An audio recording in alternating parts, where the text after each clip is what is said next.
All right, man. Back to OG Boxing Talk number 2 with Blood Boxing and KQKC. I should have put KQKC's name in the title. Let's chop it up. What's good with you this morning, Blood Boxing? Hey man, I'm chilling, bro. How you doing? Can you hear me? I'm good. Hold on one second, though. Damn. Okay. I got to make sure. Oh, that's what I want to mute. Okay. You there? I'm here, brother. All right, cool. Sometimes I forget how to handle this business. All right, man. So let's go say what's up to everybody in the chat. We got KQKC should be coming up getting on here real quick, man. We're going to talk about this old school boxing, man. Whatever y'all want to talk about. I thought that since Blood Boxing, since you had talked about on your live stream yesterday, you talked about Michael Nunn. I thought it'd be a good time, man, to talk about. Maybe we could start the conversation with the middleweights of the late 1980s. Right between the time of the retirement of marvelous Marvin Hagler Right. to who came after Donald Curry in middleweight. That would be the Well, Bernard Hopkins, Roy Jones Jr.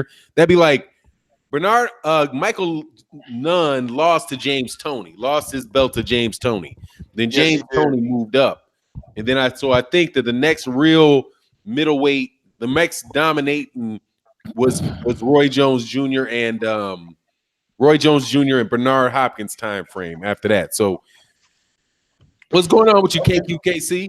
Not much, man. How you feel, brother? I'm good, man. I'm good. We're about to talk this old school boxing talk. So let me know. Let me ask you a question, though, man. Let me first say what's up to everybody in the chat.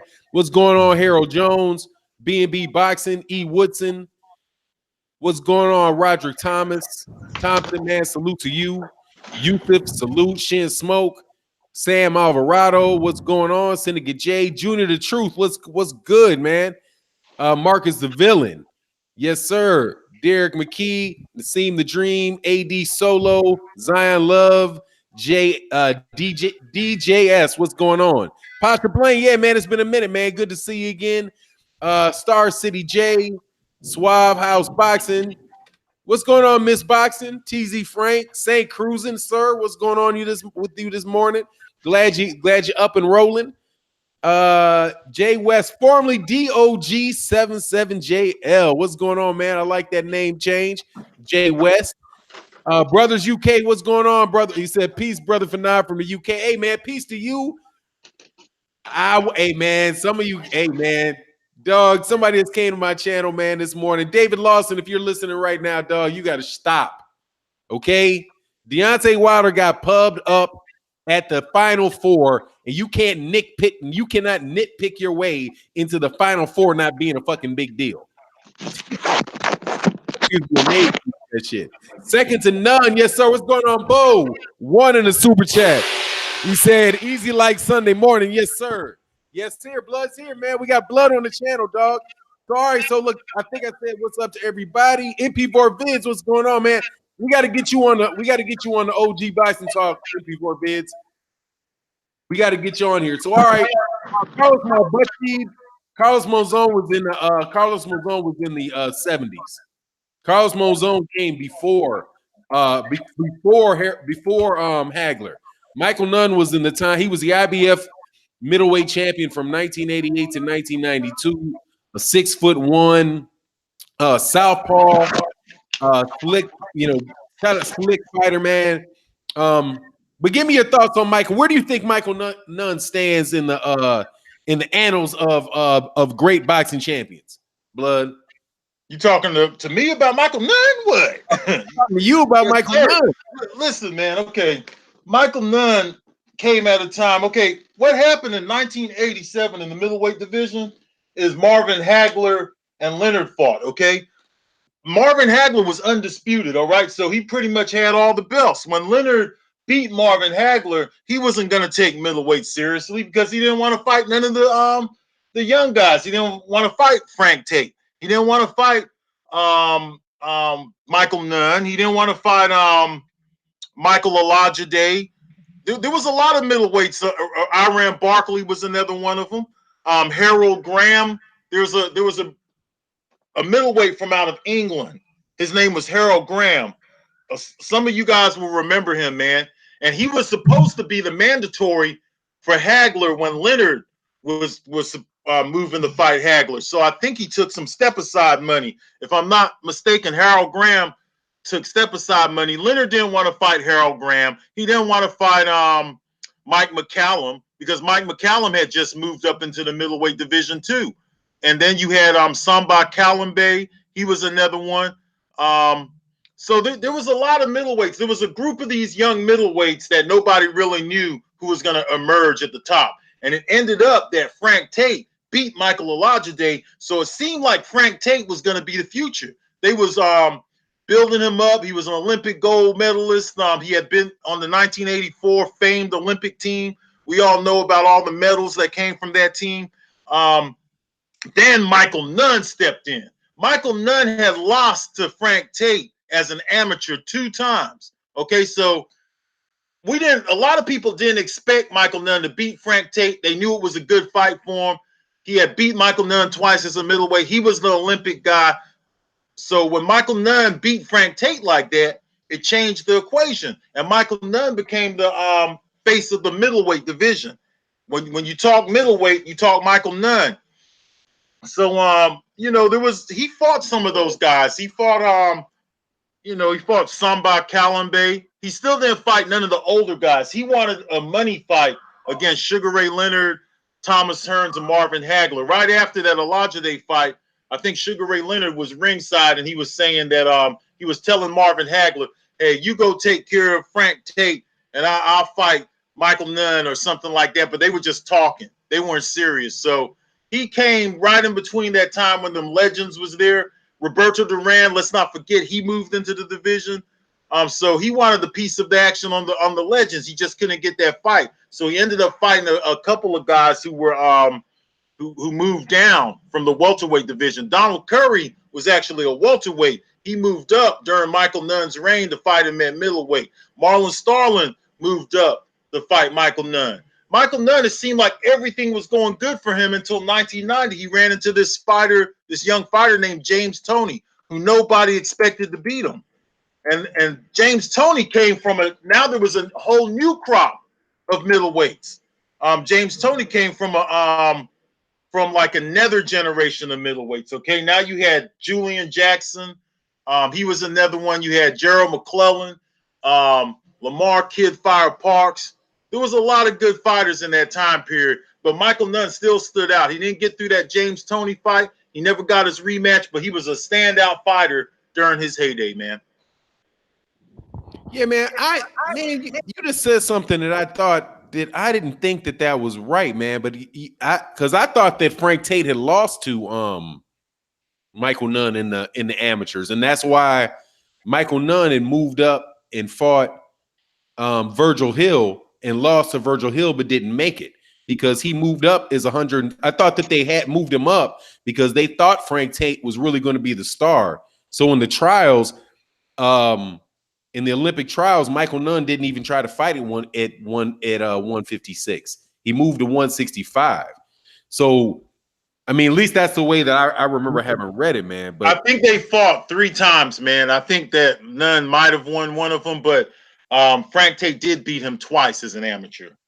Okay. Twice. I'm not sure if they actually, I don't recall. I don't think they fought in a, but you know one thing that I noticed about Michael Nunn when I was going through this, Michael Nunn actually had, before he fought, because he was like at 36-0 when he fought James Toney. And I think he had like, that was like his 5th or 6th title defense. And in the middle of that, he started having coaching problems or training program problems because he changed from he changed from Joe Goosen to Angelo Dundee. And the thing that's really stood out for me, man, is I think that like Michael Nunn basically he had a lot of pressure to fight differently than he fought, right? Because that was like that's why I thought it was important to mention that he was in between that time frame where you had like the Fabulous Four, whatever they call the Duran, Sugar Ray Leonard, Hearns, Hagler deal. And so they were looking for the next star. And Michael Nunn, being that tall, long boxing, southpaw boxer, man, I would notice sometimes, man, he would start fighting in the pocket. And I think he was trying to fight in the pocket because he was getting a lot of pressure. He was getting Tate beat, MP4 Vince said Tate beat Nunn twice out of the 3 bouts in the amateurs. That's what's up. Okay, that's what I thought. I knew. Okay. Yep. Mm-hmm. So yeah, man, it's just I think that there was a lot of pressure on Michael Nunn to fight in a more exciting style, kind of like what got Lloyd Huntington in a lot of trouble, because Lloyd Huntington, what's going on, Expert Genius? That dude would do a lot of slugging, man, when he really didn't have to do it, man. But I got a one question that came up was Reggie Johnson versus James Toney. That was that close fight that took place after James Toney beat Michael Nunn. I can't recall how that fight went, but James Toney, man, sometimes like James Toney for some reason was down on all the cards when he was fighting Michael Nunn before he knocked Michael Nunn out. But I'm like, man, I thought he was putting in work against Michael Nunn, man. I think maybe they weren't, maybe sometimes the scoring was a little off with James Toney that early in his career because he was in the pocket a lot, Do you remember that fight at all? KQKC? No, but I do know this, that he smothered his punches a lot when you up close like that. And maybe that's why the scoring went the way it went. Because, sometimes he does do that. So maybe that's why you got the scoring. But I can't recall the fight though. Pasha Blaine said, I got another slick. He's another slick southpaw. Okay. Hey, so let me ask you, so that's that question from the chat. Okay. What's your thought? What's your thought on how Michael Nunn would do compared to the middleweights, the middleweights we got going on now?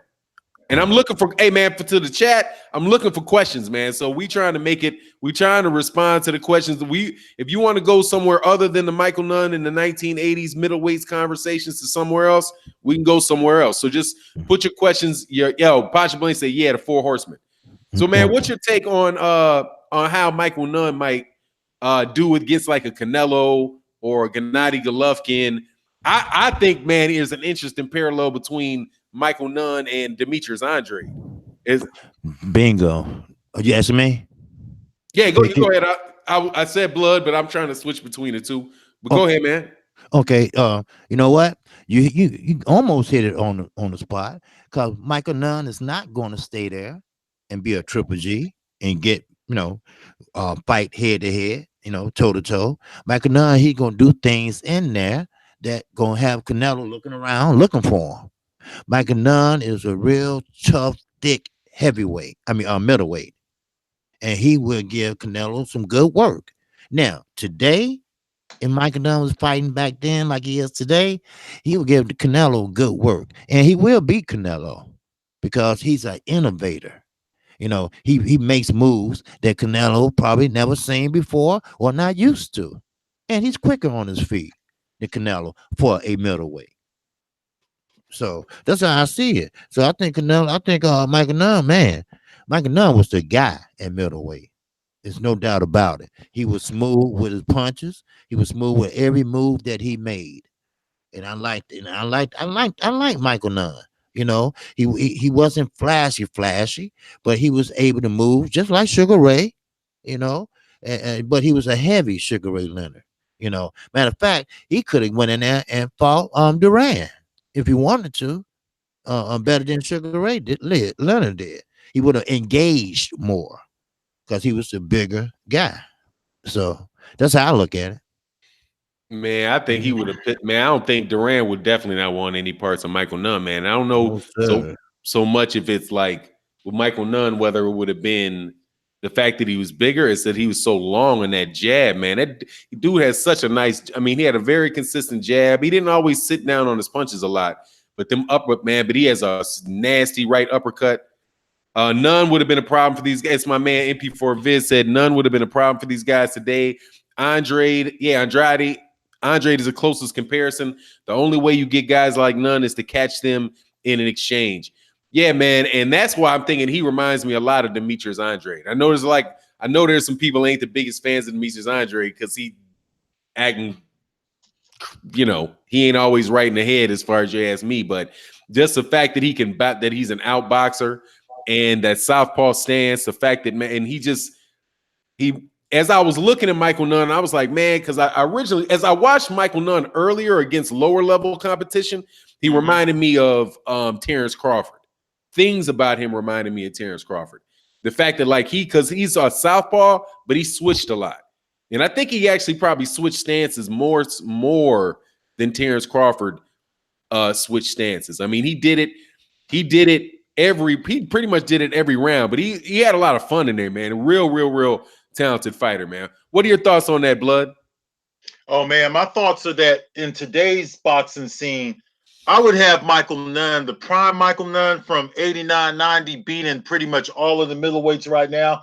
The reason why Andre is a good comparison is because of the height and the fact that they're southpaws. They're about the same height and they're both southpaws, but they fight different. I think Nunn used his legs a lot more, and that would be the problem that Canelo would have, is that Michael Nunn is going to use his legs the whole fight. Yeah, if you watch the fight against Frank Tate, you can see that he establishing distance and all of that kind of stuff, man. He was great at all of that stuff. The timing, all of that stuff, man. He had quick reflexes, and he had power. He'll put you in your ass. I don't think that he'll be able to take out a Canelo Alvarez, but I do believe that he'll outbox him, man. If you don't get caught up, then he has that fight. He'll win that fight, unanimous decision. But you have to remember that Michael Nunn didn't fight a handful of the middleweights from that time period, because once he lost to James Toney, they kind of seemed to rebuild, and they wanted to take a slower pace because there was some heat in the middleweight division.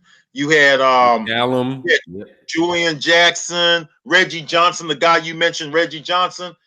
He was one hell of a fighter, man. He fought James Toney in James Toney first defense, and it came down. It was very close. Some people had Reggie Johnson winning that fight. Okay, I believe it was a split decision. Roy Jones was starting to show up. His name was starting to show up in ranking systems. Okay, you had the fight that was supposed to happen was the Mike McCallum fight. You had Gerald McClellan was another one. Lamar Kidfire Parks, who I've talked about several times. He was another USA Tuesday night fighter, man. Michael Nunn went on ahead and moved into the super middleweight division. And the super middleweight division didn't have quite as much talent in there. He still ended up being the top super middleweight for a few years, man. When you had guys like Chris Eubank in there, you had Iron Barkley in there. Nigel Benn had moved into the I don't know if y'all remember Darren Van Horn, who was coming like a little bit of a media darling. You had guys like Frankie Lyles and all of those guys at 168, and Michael Nunn fit in better with that group of guys. I don't think he wanted none of that middleweight heat, man. He didn't want to test himself after being knocked out by James Toney, man. But he was still one of the best middleweights we had during my lifetime. During the time that I've been alive, he was one of the better middleweight champions coming after that Marvin Hagler, right after that Marvin Hagler era, man. He established himself. He was the first person to establish himself as a middleweight champion after Marvin Hagler. Even though Nunn never became undisputed, he still established himself, as the middleweight king until James Toney got in there and whooped his ass. And that James Toney had one hell of a bad attitude. He came into the presser. Michael Nunn had been used to kind of having his way at pressers too. He had never seen an attitude like James Toney's before. He was used to facing all of these guys, these goody two-shoe guys like Frank Tate and stuff like that. At the presser, something happened, like James Toney shoved him or something at the presser. He had never he was trying to joke around with James Toney or something, and James Toney wasn't having that shit.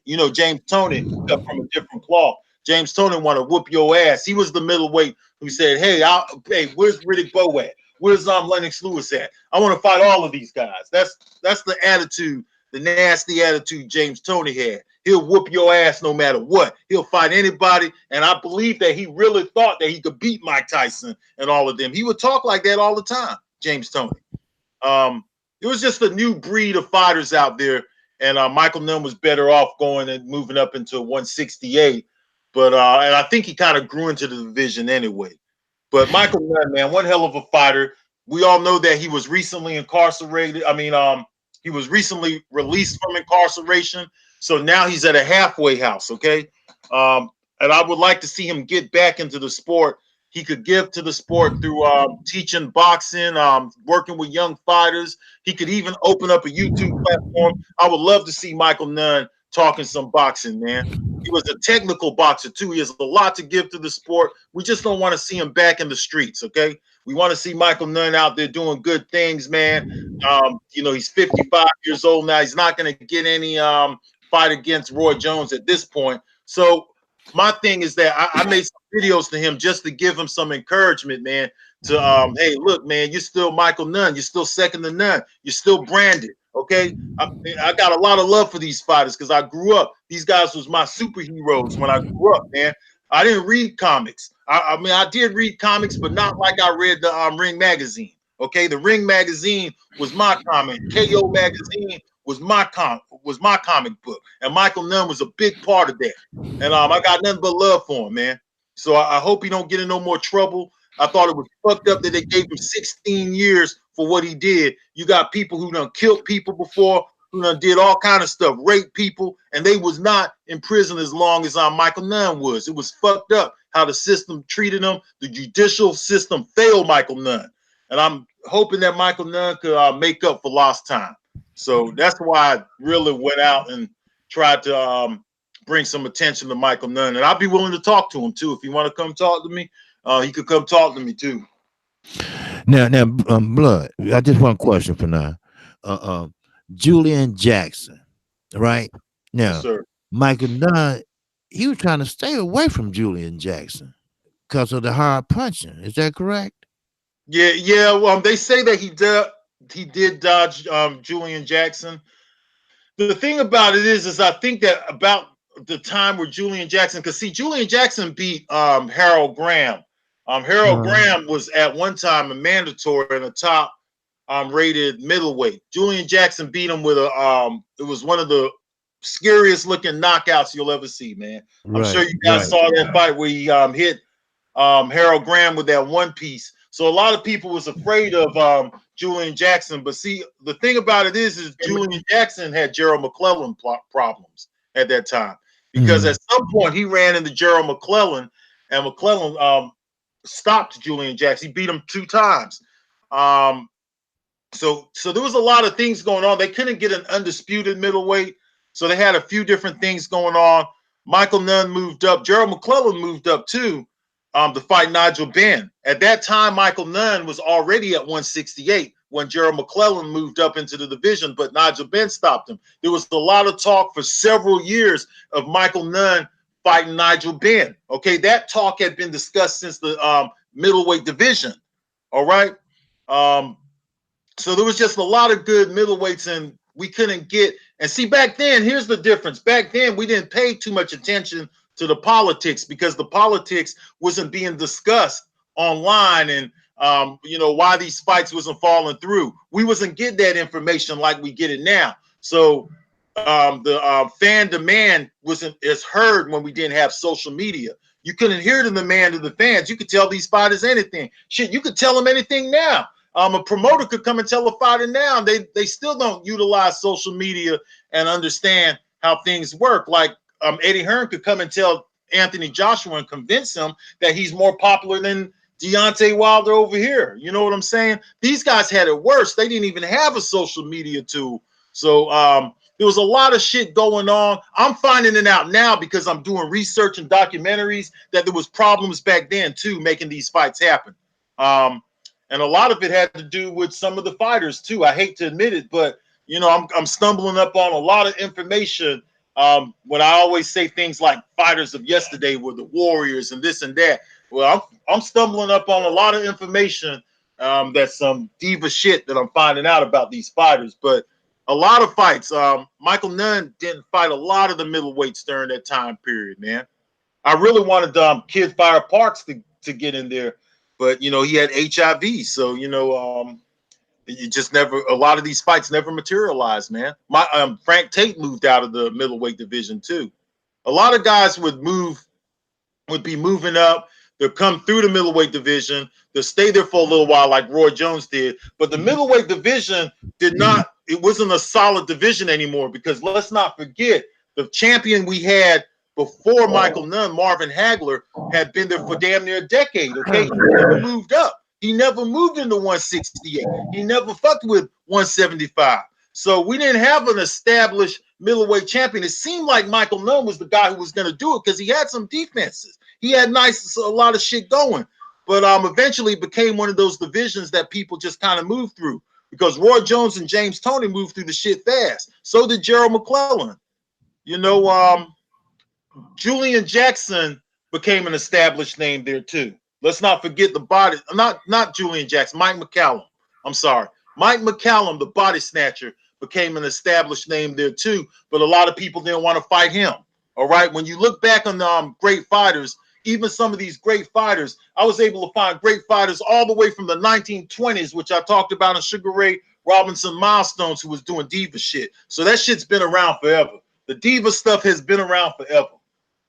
Oh man, and the diva shit gonna always be there forever, man. Because when you got the people, because man, style, man, then my impression on it is I don't think it's ever going to change, man, because styles make fights, you know, and people gonna know what works well with them, what doesn't work well with them. Looking at the fights that it take, and I'm gonna get back to the chat in a second after I say this, but looking at the fights for during the championship reign of Michael Nunn, even when you looking at what's that cat's name? What's the Argentine guy's name? That he fought in his after he won the belt. Middleweight you're talking about? Yeah, it's a middleweight. It's a middleweight that he had fought. He gave Hagler a really good fight. He's from you talking about Vito Antuofermo? No, not Antuofermo. His name is shit. Like, I want to say it's like Rojas, but it's something. It's just Juan Rodan. Juan Rodan. Yeah, Juan Rodan. Yeah. Right. Even when you look at like the Rodan fight and you look at the Iran Barkley fight, there's times, man, where Michael Nunn really does, man. Michael Nunn takes some shots, man. Michael Nunn was taking some shots.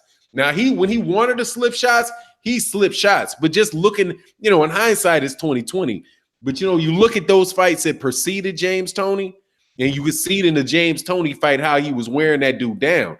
And he might not want to get in there with a guy like Mike McCallum or somebody like Julian Jackson because he's susceptible to that left hook, you know, he's that lead left hook from and a lead left hook to the body. So I just think these guys eventually wind up, you know, where they know, their trainers know, you know, who's going to be a good matchup, who's not going to be a good matchup for them. They also start doing things because you can listen to the commentary that, you know, the commentary of like HBO at the time was the real, you know, big channel. And I'm going to get, I see you about to say some KQKC. I want to jump back to the chat real quick, but I think that you're always going to see that to a certain extent because of the matchups, because of when you're a champion, you know, people are trying to get as many title defenses and they're trying to make you a star at the point in time that you become a champion. But when you see guys who are fighting on the undercards, a lot of times people fighting on the undercards or they're trying to get there. I think that's when you're going to see wind up seeing a lot of your best fights. But let me go to the comment section for a second, man. I missed some super chats. I really appreciate y'all. He said, Snacks B said, I'm not going to do the gong today. Just much love because I ain't going to ring everybody's ear in the chat. MP4 Fid said, let me hit this recycle on it, though. And MP4 Bids, man, we got to get you on, man. If you guys don't know, this is Money. MP4 Vids is Money Pal the third, the father of Money Pal the fourth. One of the top 168-pound prospects in the world, fights under Ringstar Promotions. You guys got to check him out. He was on the last card, the card before last that was on Fox. Got himself, I think that was either a first or second round knockout. Man, killer body shots from Money Pal the fourth, man. So check him out. We got to get his dad up on the chat.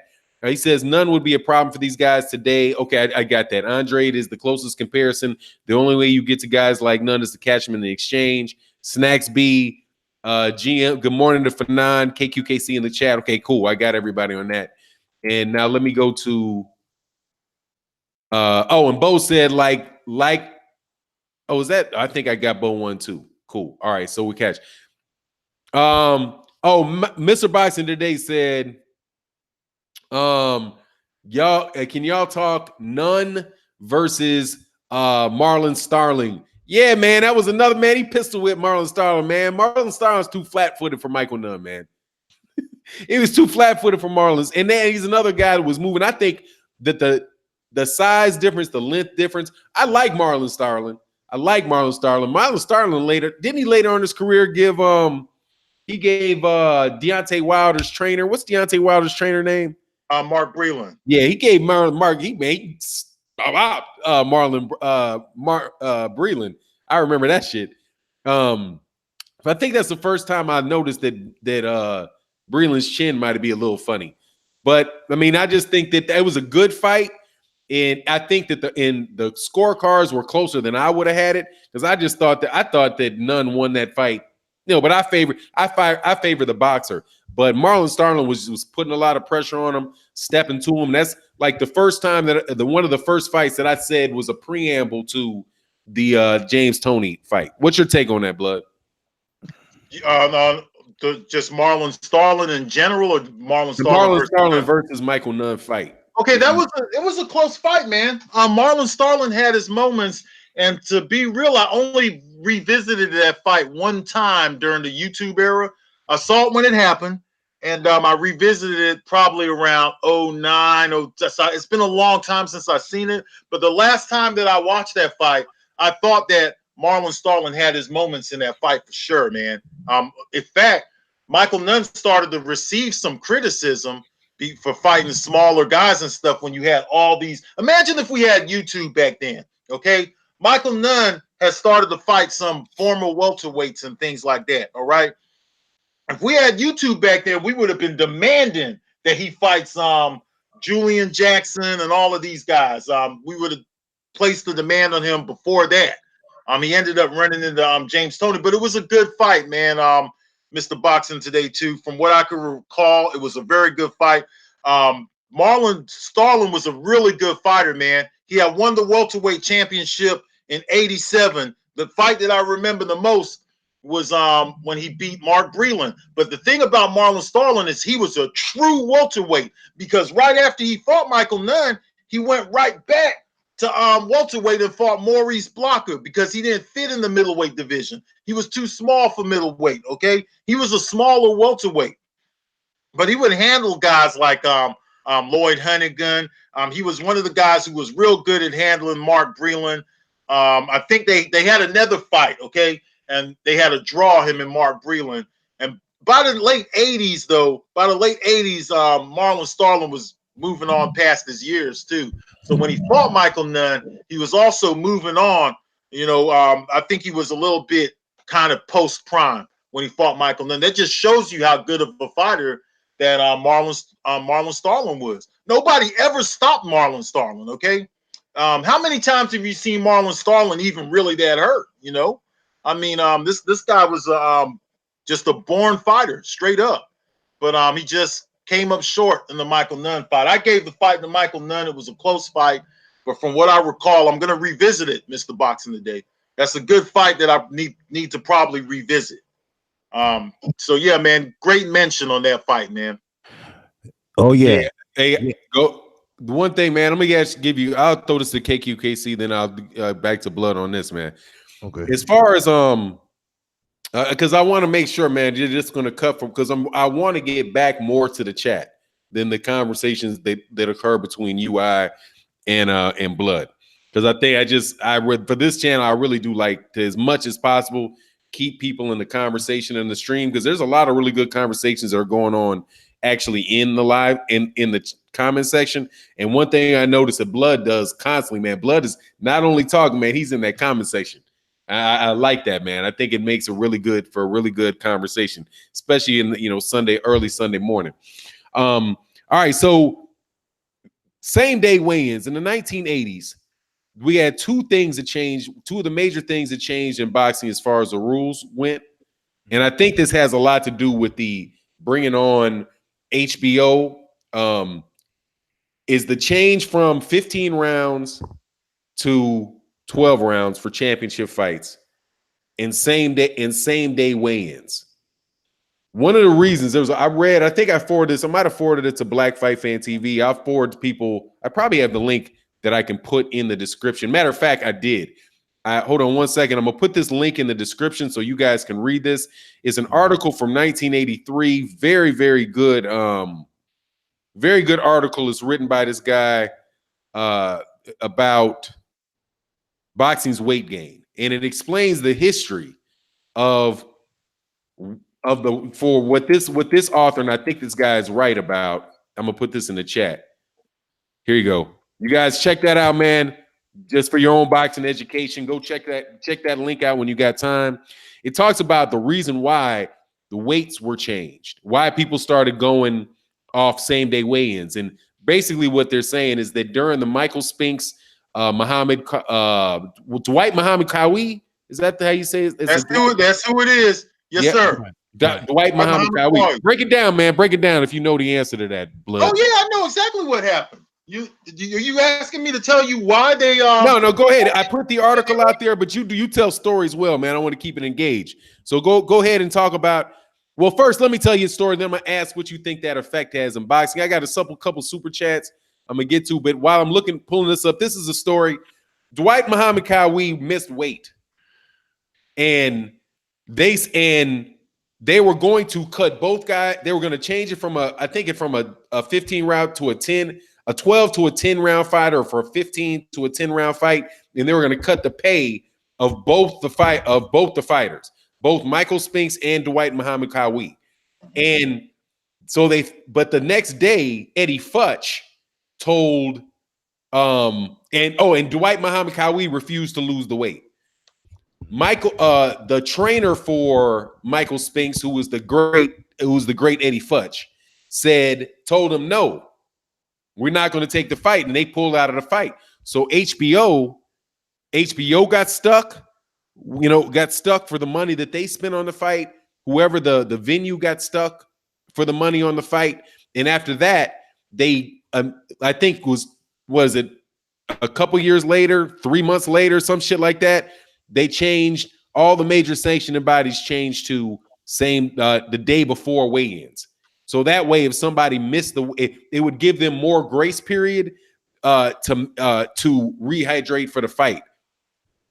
And that's my understanding of it.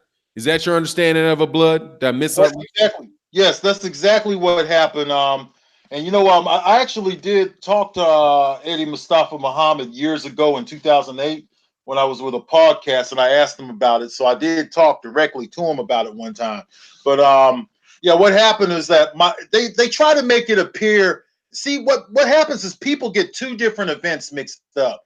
I said 81 yesterday because sometimes I forget the years, but it was 83 when it happened. Okay. They're mixing up two different things because two major changes happened in 82 and 83.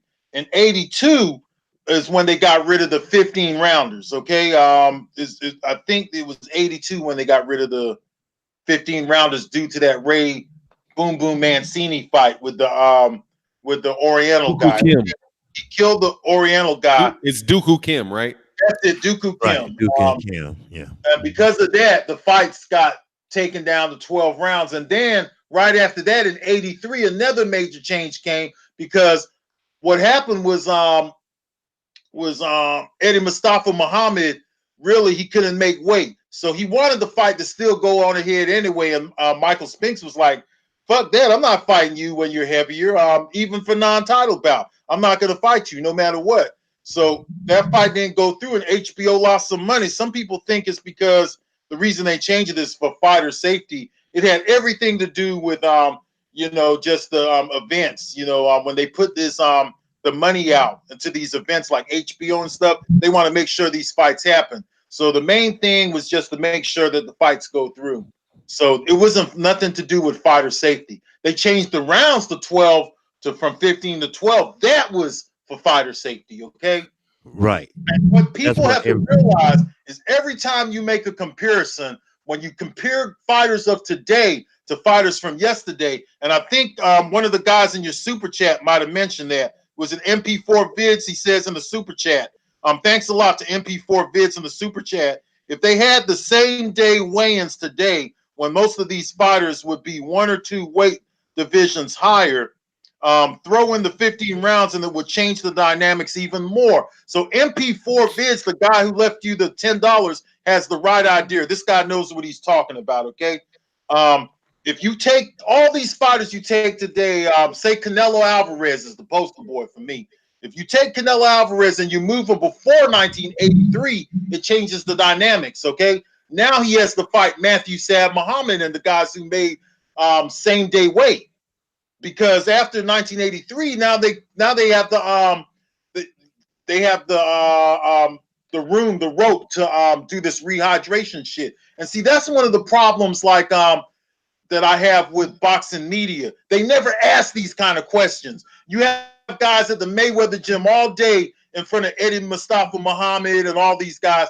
The guys who had everything to do with it are still around. Nobody never asked them these questions because they don't know nothing about the era to ask these guys about this stuff, okay? That's why I'm trying to eventually move towards to where I could talk to these guys and ask them the right questions. I'm about the same day weigh-in, and how do they think that would affect these legacy comparisons? Because it does affect the legacy comparison. You can't compare a welterweight today to a welterweight from yesterday because that's a different weight class. A welterweight today is bigger than a welterweight of yesterday. Keith Thurman and all these guys come in fighting at Marvin Hagler's weight and Julian Jackson's weight. All right, they would have to fight Frank Tate and Michael Nunn and all of those people.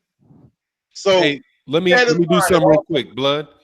Let me hit these couple super chats real quick before I go too far. Sean Snowden in the building, man. Much love in the super chat. Good morning, Fannon, chat panel, and the chat. Hey, man, thank you for showing up, Sean Snowden, on this Sunday morning. We're doing this every week. MP Vorfit said Marlon Starling was a very underrated fighter. Much respect to him for what he gave us. Absolutely. Tony Fielding, what part of the let me get this question real quick. What part did the mob play in boxing history when it comes to fixed fights, like who you think took money? All right, man. This is where, as far as the mob in boxing, the biggest control that the mob had in boxing, from my understanding, was over the venues. Because before the 1970s, before you really had a lot of like national promoters, right? So like Bob Arum is a national promoter. He promotes anywhere in the United States. He promotes anywhere. I mean, pretty much in the United States, not outside of America so much. I think Eddie Hearn is really the first guy to try to pull that shit off from what I can see. On a major level. And then you had like Don King as a national. Don King did international too. But before, if you ever look at who the promoters were on these cards that were taking place in the 40s and 50s, if you go to BoxRec and you look at who were the promoters, they were all a bunch of local promoters that were in that state or within that city, but they controlled the venue. So if you wanted to put on a fight, you had to go to the people that controlled the venue to even get the dates. So they would have a lot of local boxing clubs, right? And they would have a lot of fighters on the undercards. And what they would do is they would sign these cats to these fucked up ass contracts, right? And then there was the gambling that they controlled. So they controlled the venue. They also controlled the local bookmakers, right? Because that was kind of like, the numbers and gambling. And that was their rackets. They controlled the gambling. They controlled the venue, the real estate venues. They controlled the prostitutes, right? They were a fight. You remember is a big, like when you go to a big fight, everybody's eating, right? You got the local restaurants that are eating when people travel into the city. You got the venue that people are making the money on. You got the prostitutes that are selling them, selling that business. You've got all of those people. You got the fighters on the undercard, and then you got the gambling. So they were orchestrating all that stuff to put money in their pocket. That really didn't break a lot until the late 1950s, early 1960s. So even like with the rise of Muhammad Ali, the reason that Muhammad Ali was able to break out of that, and remember, it's Muhammad Ali that started Top Rank. It's Muhammad Ali that started Don King. It all fell on the back of him. But the reason that he was able to separate himself from that was that nobody, first of all, he was from Kentucky. So they didn't really have that big of a professional boxing deal in Kentucky. And he was signed to some local businessmen who supported him since he was in the Golden Gloves. But once he went to the Nation of Islam, then he had the Nation of Islam. And if you know anything about the Nation of Islam, Nation of Islam don't fucking play. They'll put you in a fucking pig grinder. So they didn't have any issue like the mob. They weren't going to fuck with Muhammad Ali.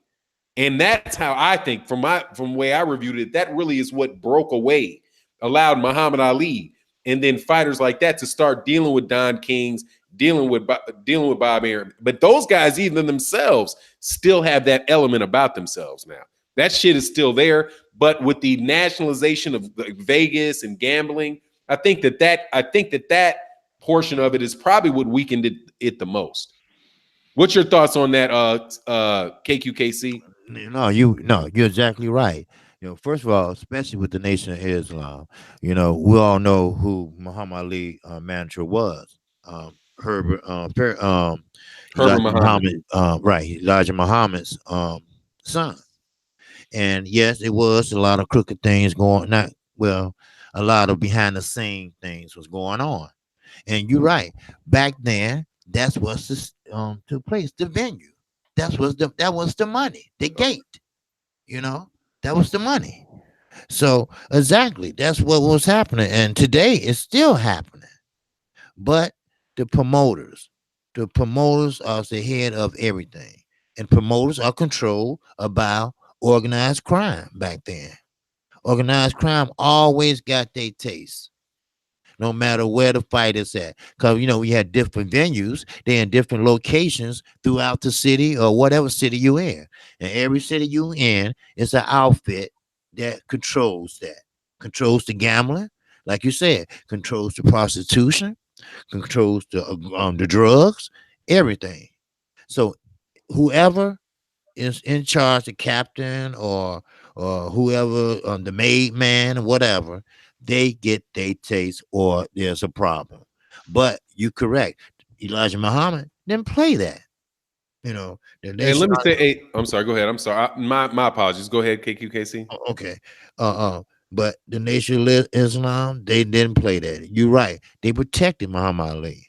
Well, in fact, Muhammad Ali loved Elijah Muhammad. He loved him so much that he had a problem with Malcolm X when they was feuding. Matter of fact, he didn't even speak to Malcolm X after that. That's a fact. So it is what it is. But it's always going on. And today it's still there. It just dressed up a little better. That's all. It just dressed up a little better. And now the promoters are more involved than they was back in the days, because the feds already put most of the mafia away. So therefore, you got people that's still around, like Don King and Bob Arum. Well, really Bob Arum, because he's still involved, and I don't trust him. I never did. And for example, that contract with him and Crawford, he's not going to pay that money. We all know that. So it is, it is what it is. It still is happening today. Hey, Fannon, can I add on to the thing about the mob real quick, man? Yeah. Let me say one thing. Let me say one thing before this comment goes too far down. Brandon Washington, you say no, sir. The FOI allowed Muhammad Ali to be Muhammad Ali. The Fruit of Islam is the security force for the Nation of Islam.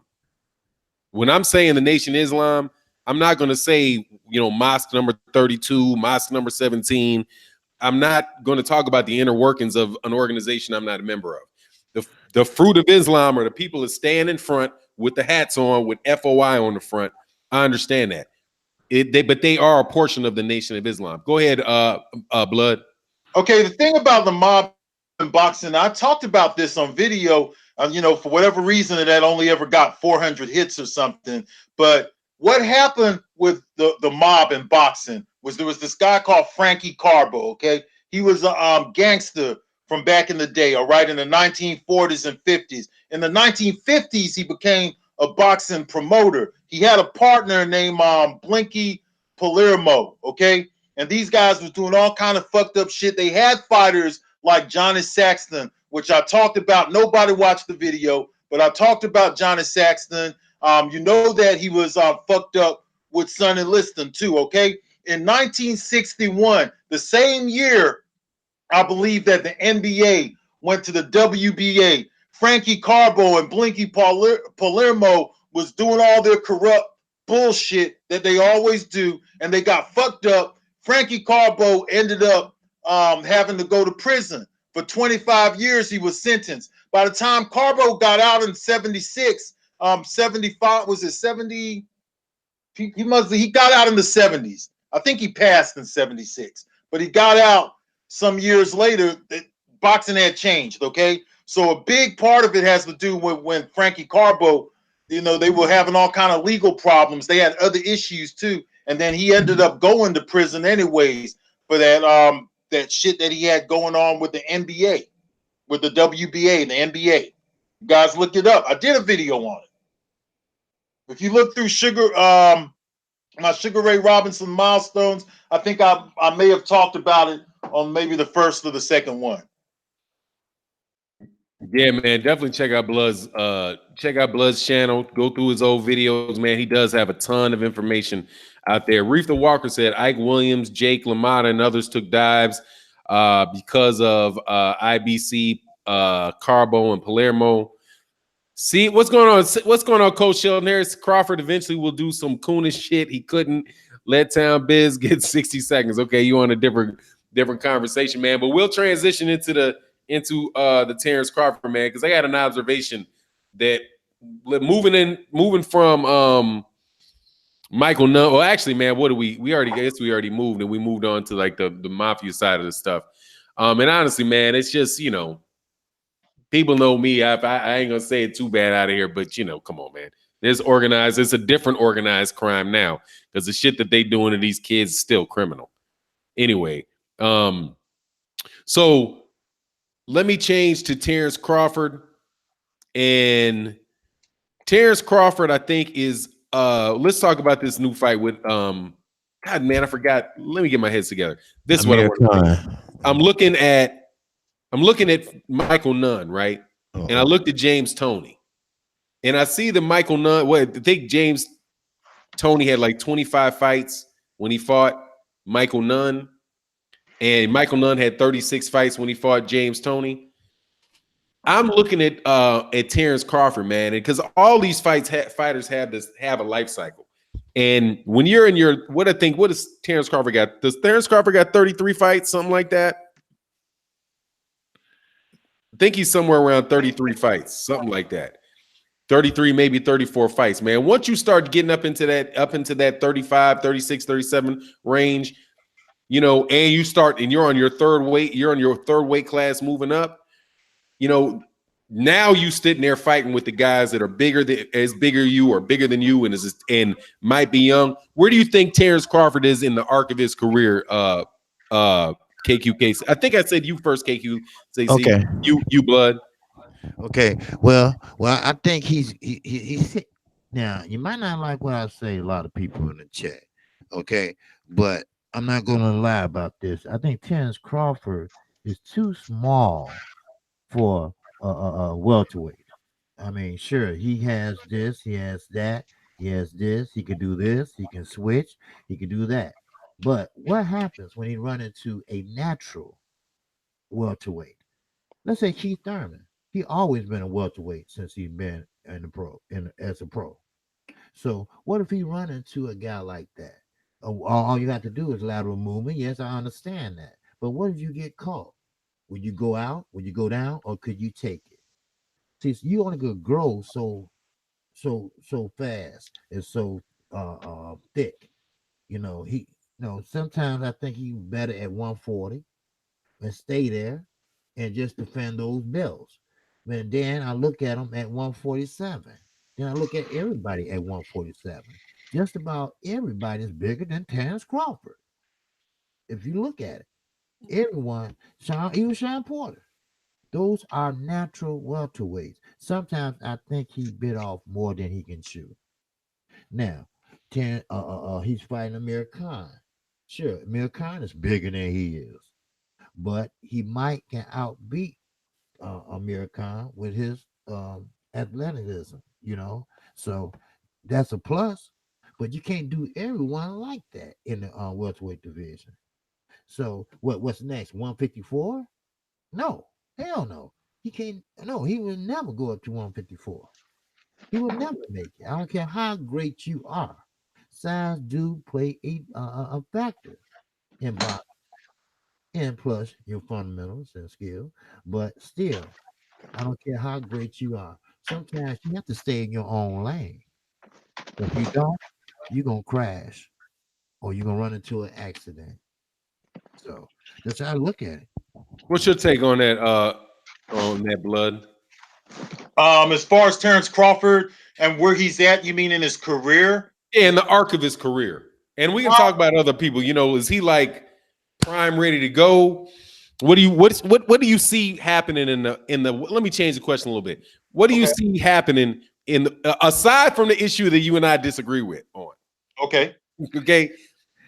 Where do you because I know what I think is I'm cool with Errol Spence Jr. fighting Sean Porter. So I don't think he's ducking out of it. And I don't really think I have a problem with Bob Arum less so than I have Terrence Crawford. I know that you and please speak on it. I don't want to hold you from speaking about it. You can blow motherfuckers out real quick on it real quick. But how do you see the welterweight division right now playing out over the next 2 years? Okay, the welterweight division is a diva division. It's been a diva division for so long. Blood. Okay. I'm so sorry, man. Hey, I will not get back to this one. Hey, Denard, Adrian Denard, man, said talk that talk, old school brothers. Y'all dropping the real. Thank you so much, man. And go ahead, Blood. I'm gonna grab a cup of coffee, but go ahead and cook on that, man. Sorry for interrupting. Hey, no problem. Look, I've told a lot of you guys several times before, okay? The welterweight division is a diva division. I've been talking about this shit now for a long time, as long as my channel has been around, all right? When I came around in 2007, you had Floyd Mayweather moving into the division. You had Manny Pacquiao out there. These guys didn't fight for 6 years, okay? This set the blueprint for the welterweights that are around now. I don't know what it is with these little guys. They want to take every other option, but trying to find out who's the best. Because all of them are following this Floyd Mayweather blueprint when they can't, they haven't lived up to what Floyd Mayweather lived up to. Because let's not forget the pretty boy right. Floyd put work in. Okay, they have not lived up to that. They have not accomplished what Floyd accomplished before the social media tool came into place. All right, now you got guys like Terrence Crawford, you have Errol Spence, you have Sean Porter, and you have who's the other champ? Keith Thurman. Okay, these guys need to unify. Now I said it before. Now if Errol Spence unifies with Sean Porter, I don't have a problem with that because then they're unifying. But every fight, all across the spreadsheet in every weight class, not just the welterweights, all these fights need to be unification bouts at this time. If they really want to put boxing back into a good place, you unify all of these fucking titles. The welterweight division, I always said it's like the wide receiver of boxing. The wide receivers were always known as the diva. Terrell Owens, Ocho Cinco, all of these guys. That's what the welterweight division is. So to me, Terrence Crawford, he's a 31-year-old guy getting ready to turn 32. We can't really assess where these guys are at with their skills. I think fighters last longer because they don't fight as much as they used to. So they could fight all the way until they're 36 and 37 sometimes and not really show any big signs of decline because they're only fighting once every 2 fucking years. So if they keep their bodies together, they last longer than the fighters did of yesterday. They don't get as old as quick, but he's still 31. So within the next 4 years, we're going to have to see some kind of unification. And they have all these problems with promotional outfits and everything. You got Errol Spence over here acting like a diva talking about, well, he's on the wrong side of the street. Then we have to listen to all this all these fanboys of Terrence Crawford and Errol Spence, they started coming in with their money talk. You remember that whole conversation they had about who makes the most money and who had the best deal and all of that? That's the kind of shit that these new age fanboys talk about. All of that shit, that was irrelevant shit, okay? That's what shows me you guys don't care about the fight. When you guys come in here talking about who got the most money, to the point to where you guys even got Errol Spence and Terrence Crawford involved in the whole thing with all y'all money talk, all in niggas' pockets and shit, okay?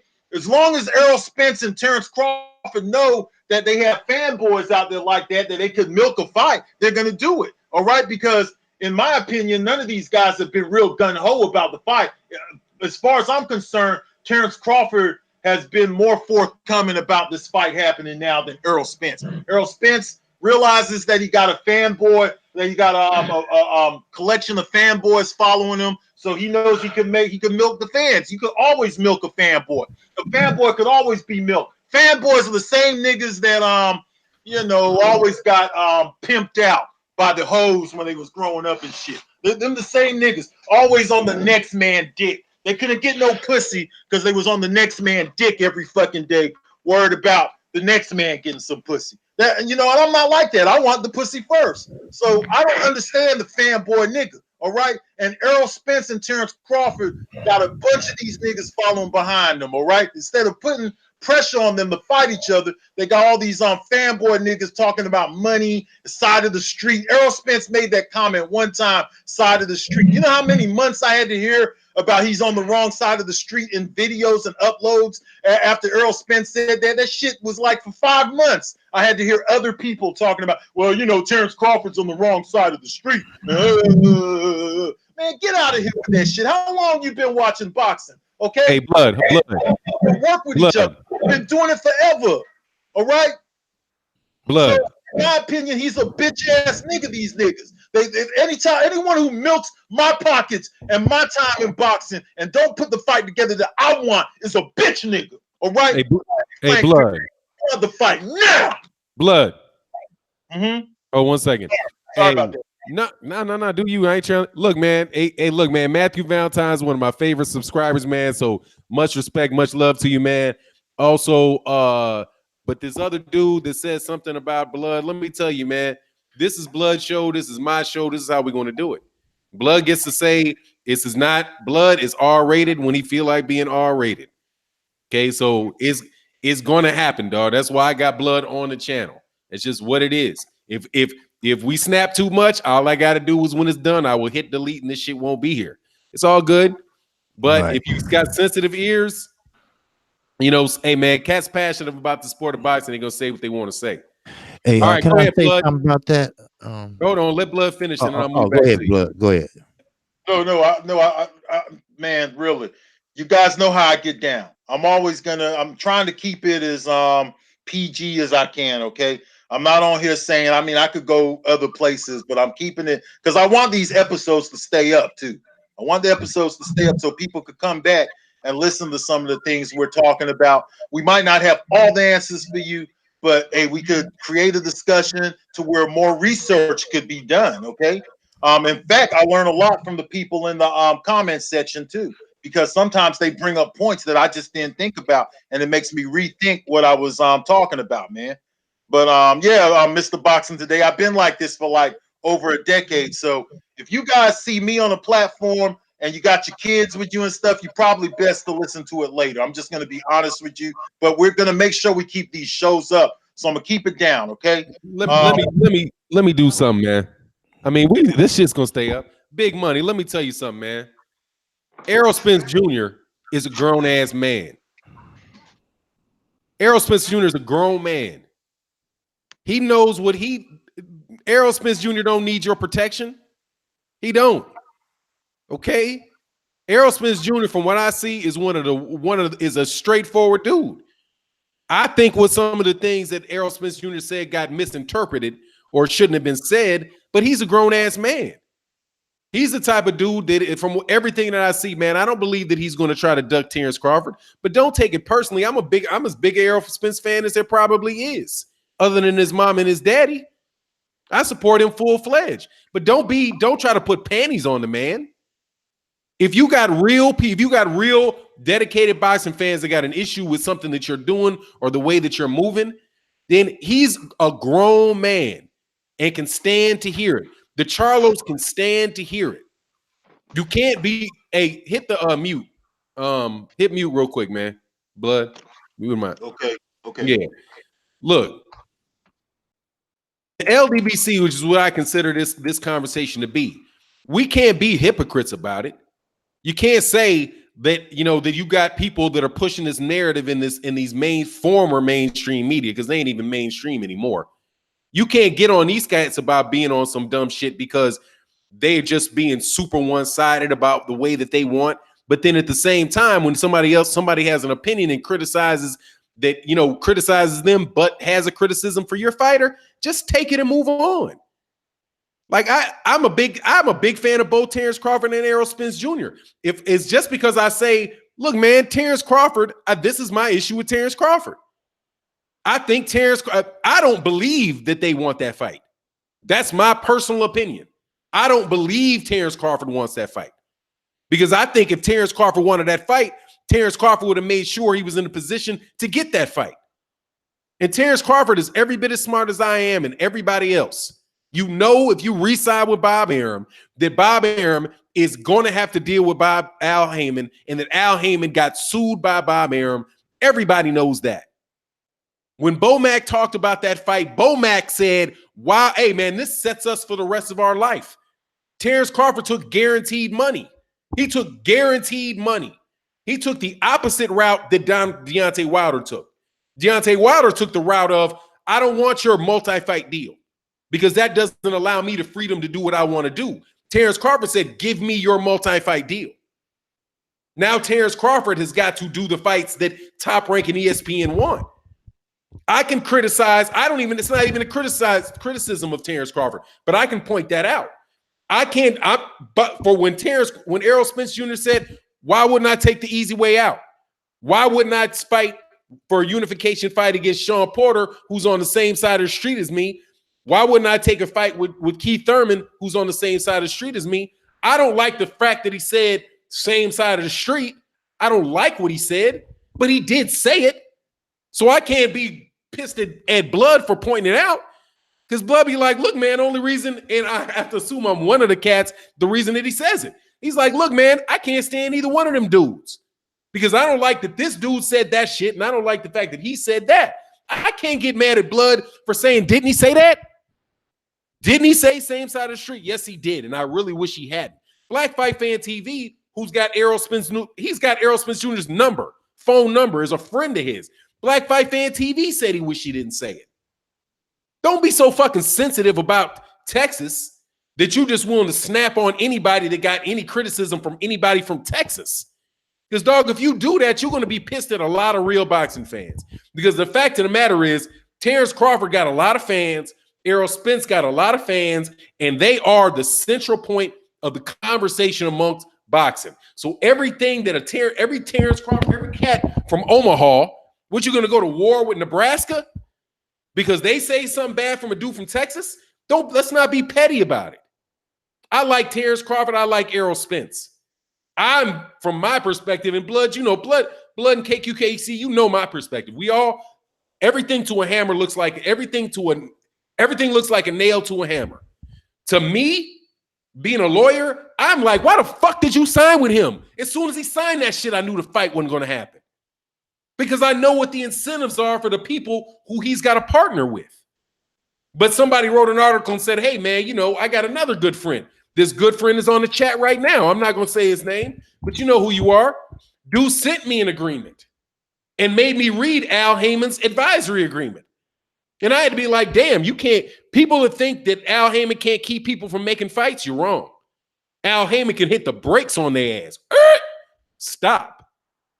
Unless you have your own specific, if I'm talking about the standard one, because obviously I didn't read anybody's individual ones once you negotiate them. But dude, hey man, there's a reason that Blood said this shit has been happening for a long time. This dynamic is natural in business because they said boxing is a business, life is a business. But man, don't get all sensitive. And you think I'm not gonna throw you the fuck out of my channel for saying some shit to Blood about what the fuck Blood thinks. Blood's a grown ass man and been on this channel. This is OG boxing talk. It ain't pussy boxing talk. Okay? OG boxing talk. We can talk to one another and be able to disagree, but at the same time walk off. Don't do that. Don't walk in the room and shit on the floor. All right. Sorry. Go ahead, KQKC. Your thoughts on that? Oh yeah. I just wanted to comment on Blood, what he was saying. You know what? He's right. You know, because Floyd Mayweather set that blueprint. First of all, he set the blueprint for money. All right. And he's right. There's no more legacy. Ain't nobody fighting for legacy no more. Nobody fighting for history no more. People fighting for money now. And he's right. They do fight once a year or once 18 months. These guys are young enough where they can fight 2 to 3 times a year. Gervonta Davis, he's young enough. Devin Haney, he's young enough. Chance Crawford, he's young enough. Earl Spence, they are young enough. Other words, we want to see them in their prime. We don't want to see them and when they decline. We want to see them in their prime. That's the point. And I understand the point he's making, you know, and when Earl Spence say, well, I want to take the easy route. Now, to my mind, I'm thinking that, hey, you know, work smarter, not harder to make the money. Now, that's what I'm thinking he said. But, of course, he shouldn't have said it because, you know, most haters or most people that don't agree with him going to take it the wrong way. Just like they did with Deontay Wilder. You know, I want to have a body and, you know, on my record. But everybody from UK say, oh, he want to kill somebody in the ring. No, you know, sometimes you have to read and use your basic common sense. You know, he really didn't mean that. What he mean is he just want to over dominate somebody in the ring. You know, use your common sense. But yes, I think Floyd set a blueprint of, hey, money is the only thing you need to think about. But to me, win and unifications. That's what I think a fighter ultimate goal should be. Win and unification. It's nothing like winning the sweet science in all the governing bodies, except the IBO, because I don't agree with that. But anything else, man, basic. You know, it's easy. But, you know, yeah, I agree with Blood on some things, yes. So, hey, Bruce Lee, you say freedom of speech. We all have our own opinions. Yeah, we do have our own opinions, but dog, it ain't complete freedom of speech over here. All right, I'm just gonna be blunt with you. See them blue wrenches over there? They will bop you upside the head. I don't know exactly what you mean, but no, there is no freedom to disrespect Blood. There's not. That's a fundamental rule. You have the right to do that, but you're just not going to do it. Not that you did it. You're just not going to do it in the chat. That's because it ain't free. Okay. That's why it's called for non-international boxing and not any nigga international boxing. And the other thing I wanted to say was before we change subject. God dang, man. I hate that I lost my train of thought. But yeah, man, oh yeah, that's the joke. Yeah, man. KQKC is the real OG of the LDBC. I'm the real Don, dog. It's Fannon the Don. Okay, don't try to hand my handle out, dog. You know, I'm just trying to crack a joke about that, dog. But yeah, man. As far as like that model of doing the business like that, Jack Dempsey was that same way. Jack Dempsey fought once a year, once every 2 years. He didn't fight black champions. This shit was like, as long, that's the first cat that was the first original fucking prima donna, because he won. Jack Johnson was the champ, right? And he lost to Jess Willard, right? People say he threw the fight against Jess Willard, whatever. All that pressure he was under. And then Jack Dempsey came in and got that shot. And Jack Dempsey didn't fight any black fighters. Jack Dempsey didn't. And matter of fact, one of my favorite things on Blood's channel, y'all got to go find it. And I think it's still up. What Blood was talking about, the rumored fight between Jack Dempsey and Jack Johnson, right? For like, you know, like anyway, I'll let Blood chop up on that. But anyway, man, no disrespect to anybody in the chat, man. This is OG Boxing Talk, man. We doing it every Sunday morning. Please subscribe to KQKC Boxing. I forgot to put my plug in for KQKC Boxing. Please subscribe to his channel. We're trying to get this brother up over 1,000 subs so he can monetize his channel and all that good old stuff, you know, that comes from, you know, where you can get rewarded for the good work that you do. I did a video yesterday talking about the boxing media, and this is my transition, talking about the boxing media and how the LDBC, and I'll say new media too, right? LDBC, new media, that being, you know, the channels, we all know their names. I'm not going, you know, because I say if I, and I don't have a problem saying the names. It's just that if I don't, like, I forgot to say Barbershop Conversations in the video I did yesterday. And I was like, damn, I said all these names and I didn't mention Fred from Barbershop Conversations. So you know, that's why I wouldn't necessarily go through all the names. But these guys are like KQKC, like Bloodboxing. These guys are getting everything that they get on merit. Basically, like the way that this thing's working, like if you don't support Dante, if you don't support Blood, you don't support Black Fight Fan TV or somebody else, then their channels don't get any revenue. They don't get subscribers. They don't get likes. They don't get any of that stuff unless there's somebody that actually wants to hear what they have to say. The old media, that's not the case. They are getting paid. They're getting perks from promoters. Promoters are giving them passes to the fights. Promoters are giving them basically like free. That's one of the biggest, most unspoken corruptions in boxing is the media's relationship with promoters, the promoters' relationship with judges and referees, and not that they're directly bribing them, but because they are the ones that give them access to basically vacations. When these guys go to a fight, they live in LA, they get flown to cover a fight in New York, they get a hotel, they get meals, they get front seat. They get, you know, front seat passes. They get to go back into the back room and interview the fighters. They have the fighters, you know, being forced to answer their questions. That's compensation for these guys that is given to them because of the promoter. And a perfect example of that is what happened to Dan Rayfield last weekend. Dan Rayfield got kicked out of the front row of, you know, the press row, the elite press row where ESPN, NBC, you know, the big guys are, and got put into the auxiliary because he had criticized the matchmaking of Bob Arum. But Dan Rayfield wouldn't go sit there because he was too ashamed, so he wouldn't cover the fight from the ESPN production truck. And that's why I think it's so important that you subscribe to guys like KQKC, to Bloodboxing, because they're not beholden to that. And even if you do disagree with what they have to say, you know that they're really telling you what they think. They're not telling you something that they're told they need to, they want you to think. They're not going to sell and say things like I could ask Bloodboxing right now, I don't even have to wonder. Bloodboxing, do you think that Vasily Lomachenko was the greatest fighter since Sugar Ray Robinson? Hell no. Yeah. Hell no. But Dan Rayfield's answer to that would be like, am I supposed to say yes? Right? So that's why I'm saying subscribe, support, do all that good old stuff, man. But on that topic, boxing media, Blood, share your experience, because not a lot of people know, man. You have got very good, long-standing experience on that subject as being somebody that was recruited to be in the media, people that is a legitimate boxing historian and widely feared boxing historian. And when I say that, I mean that. I mean, I didn't say widely respected.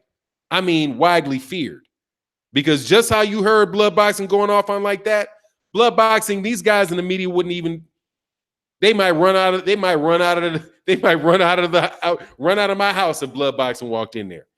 Give me your experience with the boxing media, your take on the boxing media, how it covers boxing, how just cook on that Blood, and then KQKC, let me know your input on that. Yeah, I have quite a bit of experience with the boxing media, because when I first started my channel, a lot of these media outlets used to reach out to me all the time when they found out that I'm pretty much a no-nonsense type of guy that don't want to hang out with them. they stopped reaching out as much. But I know I had an opportunity to appear on a panel one time with Dougie Fisher, and people have reached out to me and asked me to be part of their platforms and things like that. I don't respect the boxing media because at one point I was on a podcast. Okay, I respect the guys from the podcast that I was on, but they sent me out to a fight on credentials, and I got to see how things worked. Now, this was in 2007 or 2008, so this was a long time ago. I have not seen in a long time how it works, but when I went out there on credentials, I seen how everything worked. They put me up there with all the rest of the reporters, and it was at that time that I started to ask a little bit of questions, and I found out that one of the writers who was sitting next to me, he wrote for Fight News, one of my favorite websites, and I asked him about the fight that we were watching, and he said, look, man, I don't know nothing about boxing. I'm only here because I'm a journalism student. I couldn't get anything in basketball, couldn't get anything in the NFL. I got to talk about something. I got to get paid. I know I'm not getting paid much, but that's why I'm here in boxing. There was no jobs anywhere else. So you have to keep in mind that a lot of these people were recruited by other fanboys. Okay, Floyd Mayweather brought with him a fan base. Okay, the social media platform is his tool. Fight the other, the big website that he's always on. All of those people started off the back of Floyd Mayweather. They were not traditional boxing fans. Okay, they weren't boxing fans like me, Fannon, other guys who grew up watching boxing and getting the Ring magazine. They don't have that experience like us. It was a job for them. Okay, so it became to the point to where they realized that you could make money off of this social media thing. So they started to put out a bunch of bullshit stories. They and promoters started to also realize that you could use social media as a tool. So they started to hire these guys and put them on their payroll. And then now we're getting a whole bunch of information that's biased and that's has an agenda behind it. Okay, so that's why I don't respect boxing media, because these guys are not traditional boxing fans. All right, now if you're new to the sport, that's fine, but don't disrespect the sport. A lot of these guys tend to disrespect the sport. They disrespect the sport by comparing fighters of today to fighters from yesterday when they knew nothing about the fighters from yesterday. They never mentioned the criteria differences. Now we got guys on here that you guys call professional, like Steve Kim's bitch ass, who went out there talking shit about Clarissa Shields, all right? He said something about her image. I don't listen to the dude, but he said something about her image, and most of the guys are like Steve Kim, and they're like Dan Raphael, fat pieces of shit that don't know how to fight, never been in a fight. Dan Raphael ain't never been in no fight. Steve Kim ain't never been in no fight. Dougie Fisher's bitch ass, who was part of the D&D club, the Dungeons and Dragons club. But anybody old enough, they'll know what I'm talking about. You youngsters don't get what I'm talking about. Dougie Fisher's from that cloth, okay? He's just the one of those kids who grew up. I'm amazed by the fighters playing Minecraft. Like that's what they do now. They be some dudes sitting around playing Minecraft and what's that other video game that everybody was on? That free ass video game. Yeah, all that. The one some that's video on the game. He'd basically be a video game nerd. That's what you're talking about. That's what they are. That's what they are. And look at Steve Kim. He disrespected Clarissa Shields. Dougie Fisher's always running his mouth. He's always out of pocket. His fat boy. He's always out of pocket too. Hey, Blood, let me get something real quick, man, because I'm going to point something out. Ruben Guerrero. I'll tell you why. First of all, I don't like to use the word. Steve Kim is Korean, so I don't like to call him a racist because I don't think he really can be, because that's my definition. But why do I think he's a bigot? Because he says bigoted things like HB woke. This moron he talked about Clarissa Shields on his Twitter and said that that HBO's had an agenda. The HBO of all people, he kicked HBO, who had been feeding him for years, kicked them in the head on the way out the door by saying that they forced Clarissa Shields onto the December 8th card. And why would they do that? Why would HB woke do that? Most people know that woke is a way that they talk about the Black consciousness community. Like, are you woke?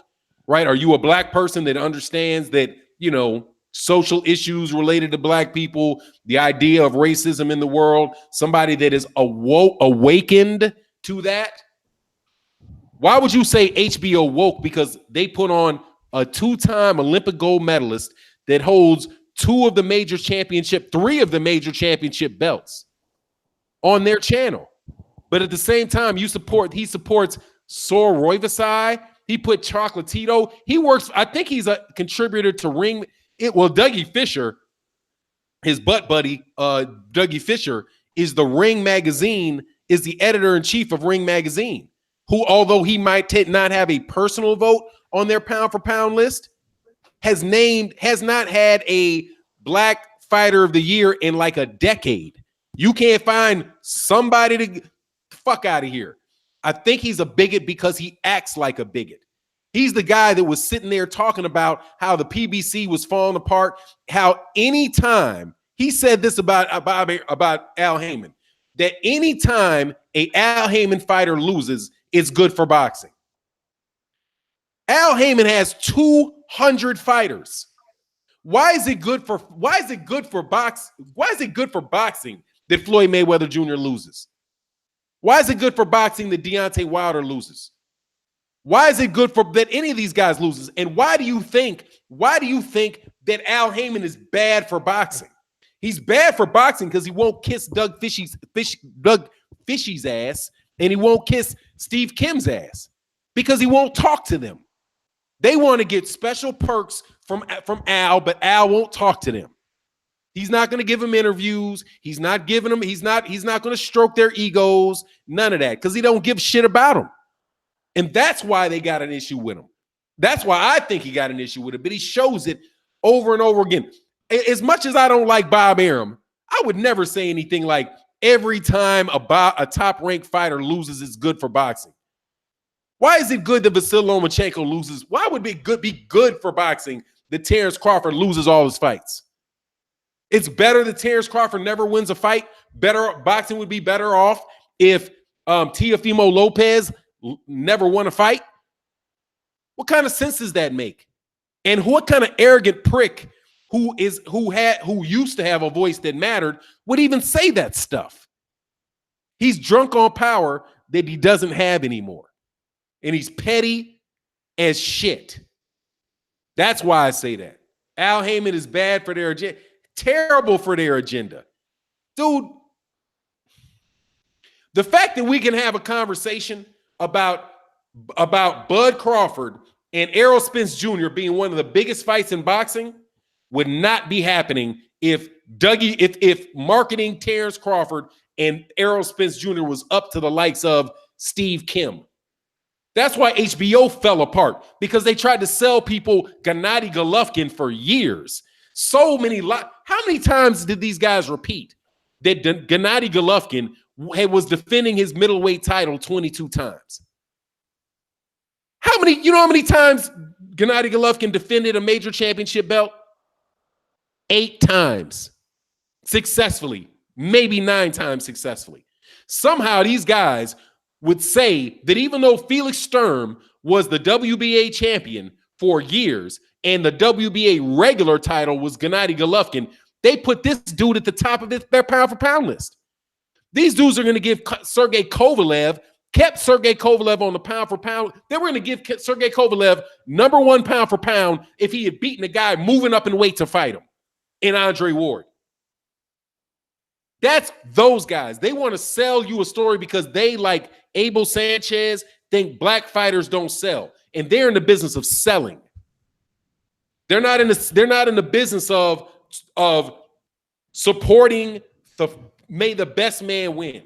They're not on the best fight, the best stuff. Because if you ever want to notice the fighters that they support, even if they lose, they start screaming, oh, it's robbery, it's robbery, it's robbery. They're terrible, man, and completely corrupt. That's my take on it. Give me your thoughts, KQKC. I'm sorry I went on a little bit of a rant there. Oh, no, it's okay. Well, about the media, well, I couldn't be the media today. The media, I call it old media. Old media is trying to please the fighters. They won't ask the hard questions. They won't talk to Eddie Hearn and ask him, hey, why you lie? You said this, but they said you said this. So which one is it? Put them on the spot.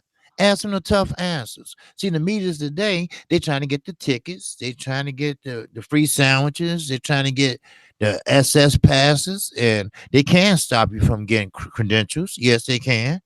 But they can't stop you from talking. That's the main thing I thought about, talking. Now, someone called me about 4 months ago to talk and give my commentary on some kind of newspaper I never heard of it about Lomachenko. I said, well, do you want me to really answer honestly? Well, no, not really. We just want you to, pretty much give him, pretty much like an A-. That's how she put it. And I'm not going to do that. I'm not going to give you an A- if I don't think you deserve an A-. And I'm not going to put it that way. I said, well, I don't talk that way. And I didn't even think twice about it because I thought it was a troll. But it wasn't, and the same way with that, I forgot his name, Strike Radio or something. He called me. And he left me a voicemail. I don't know how he got my number, but he got my number. So, but I'm going to tell it like it is. I'm not, I can't lie to subscribers. I'm just going to tell you how the boxing is and how I think it is. Now we can disagree, but we agree to disagree. But I never been in the media realm. No one ever asked me personally to really, really get in there. Nobody ever offered me credentials. But I'm gonna tell it like I see it. I'm gonna score it like I see it. Now we know it'll always be funny scoring. We always see a different fight versus a different scores. So we got to be honest with ourselves. Look, boxing, yes, it is a business. Right. It is. It is a business, but we really have to put our common sense on the line and say, look, this ain't right. So that's all I have.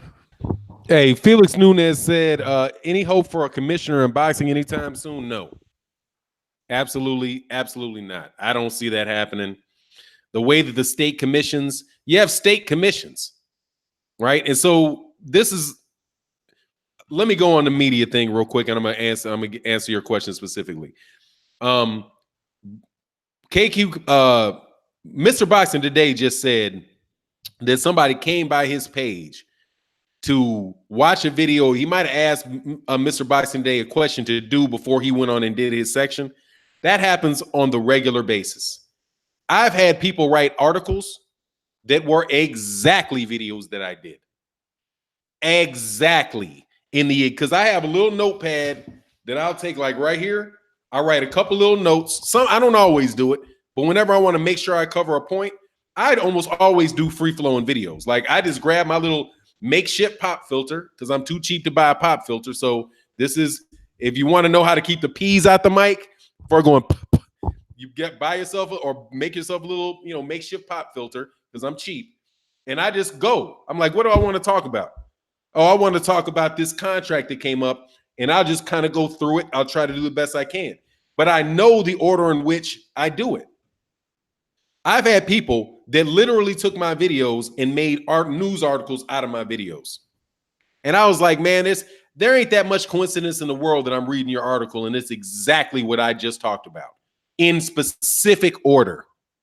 They did one where I laid down, because I don't even do it anymore because I'm so sick of the Anthony Joshua duck. I mean, I don't even get shit. To you UK fans, nobody in America, nobody really cares what you think anymore. Because you are just singing an old song everybody knows the tune to. Okay? We already know the tune. People in America, by and large, do not believe that Deontay Wilder is ducking Deontay Wilder. For the most part, what we believe is that Deontay Wilder got sick of Anthony Joshua and just went on ahead and took his business. And he followed the advice that Bloodboxing had given him a long time ago. And I remember when you said it, Blood, because I didn't believe Blood. That's why I'm such a big fan of Blood, because I didn't believe him. Blood was like, man, AJ's not the A side, right? And this is before I was like really paying attention to what's going on. And it took me a while to come to it. And I'm stubborn, blood. You know how I be. I was stubborn. But I was like, hold on. Where's all the money? All the money's in the United States. We got $75 pay-per-views. We have $20 million. We have $20 million gates.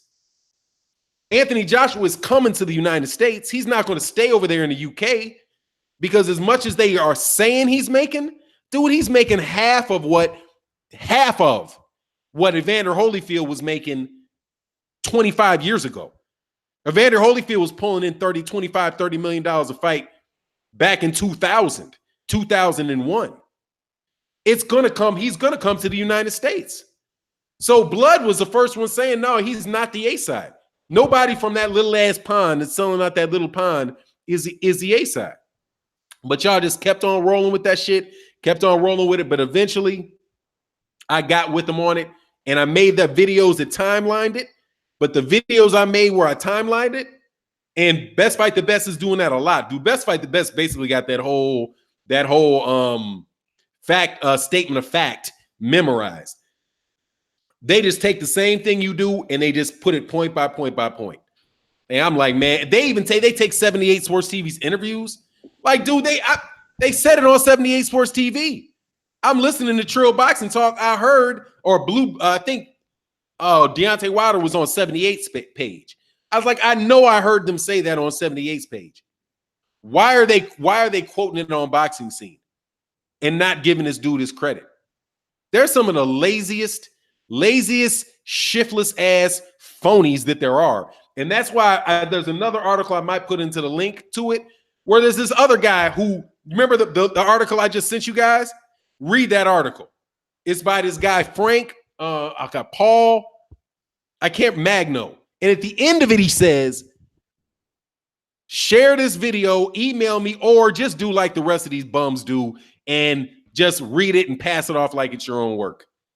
I was like, if this guy in the media would say that about people, you know who he's talking about. He's talking about the Dan Rayfields, the Dougie Fishers, the guys that want to be on the camera but act like they're journalists at the same time. Anyway, man, I'm sorry. I'm really going off way too long on that. But it's just, I get sick of these dudes, man. Let me add something to it real quick, man. Go ahead.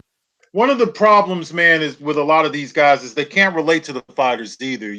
That's why in these other sports, when you look at the NFL, you got guys like Sharp on a national level speaking out. The NBA got Chris Webber, Shaquille O'Neal, all these people.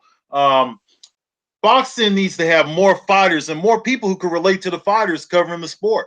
A lot of these guys can't relate to the fighters. Dougie Fisher can't relate to no fighter, a little D&D nerd like Dougie Fisher. Steve Kim, a fat Chinaman, a fat faggot Chinaman, he can't relate to Korean, whatever he is. He can't relate to no damn fighters. I mean, if to be real with it, Clarissa Shields will whoop his ass, okay? You know, so he needs to watch his mouth before he gets an example made of him, all right? These guys they can't relate to the fighters. They need to get more people who are from the streets because most of these fighters are from the streets, man. Most of them from the streets. Most of them are black. Most of them are Hispanic. And the majority of them are from the streets, man. The majority of them are. There are some exceptions. We know Dominic Brazilian from the streets. I think Earl Spence grew up in a pretty, middle-class family. Some of them did. But if they're not from the streets, they've embraced the way the streets, they've embraced the streets and the way we move because they like hip hop and things like that. These are younger guys that love hip hop and all that kind of stuff. You got to get people in there who could talk to these guys, man. I prefer old boxing trainers or fighters. They need more fighters involved in the sport, man. More people who's have firsthand experience. That's what we need to be hearing from. Okay. So, I just wanted to throw that in there, man. Well, yeah, that's what it is. We need some fighters, some older fighters like Floyd. He don't have no business promoting, but you know what he can do? He can put on some gear and get in there and show his fighters some defensive skills or some skills that he learned, and they can pass it on and on and on. Especially the ones that's coming up. He had a card the other night with just 8-0 fighters. They can learn from the older fighters, the fighters that's retired. Andre Ward can give a lot back. He's given to Shakur Stevenson, a lot that did for him in Miami, but he's young. Gervonta Davis, he needs guidance. He don't have guidance. He don't have no one he can talk to. He don't have no one that can help him. He needs help. Not in the ring, outside the ring. He's young. He still had that Baltimore mentality.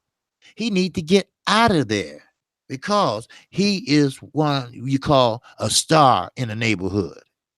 So what happened with that? People take advantage of you. People put you in harm's way. They don't like it. So they see jealousy is a strong emotion. And that's what's going to happen.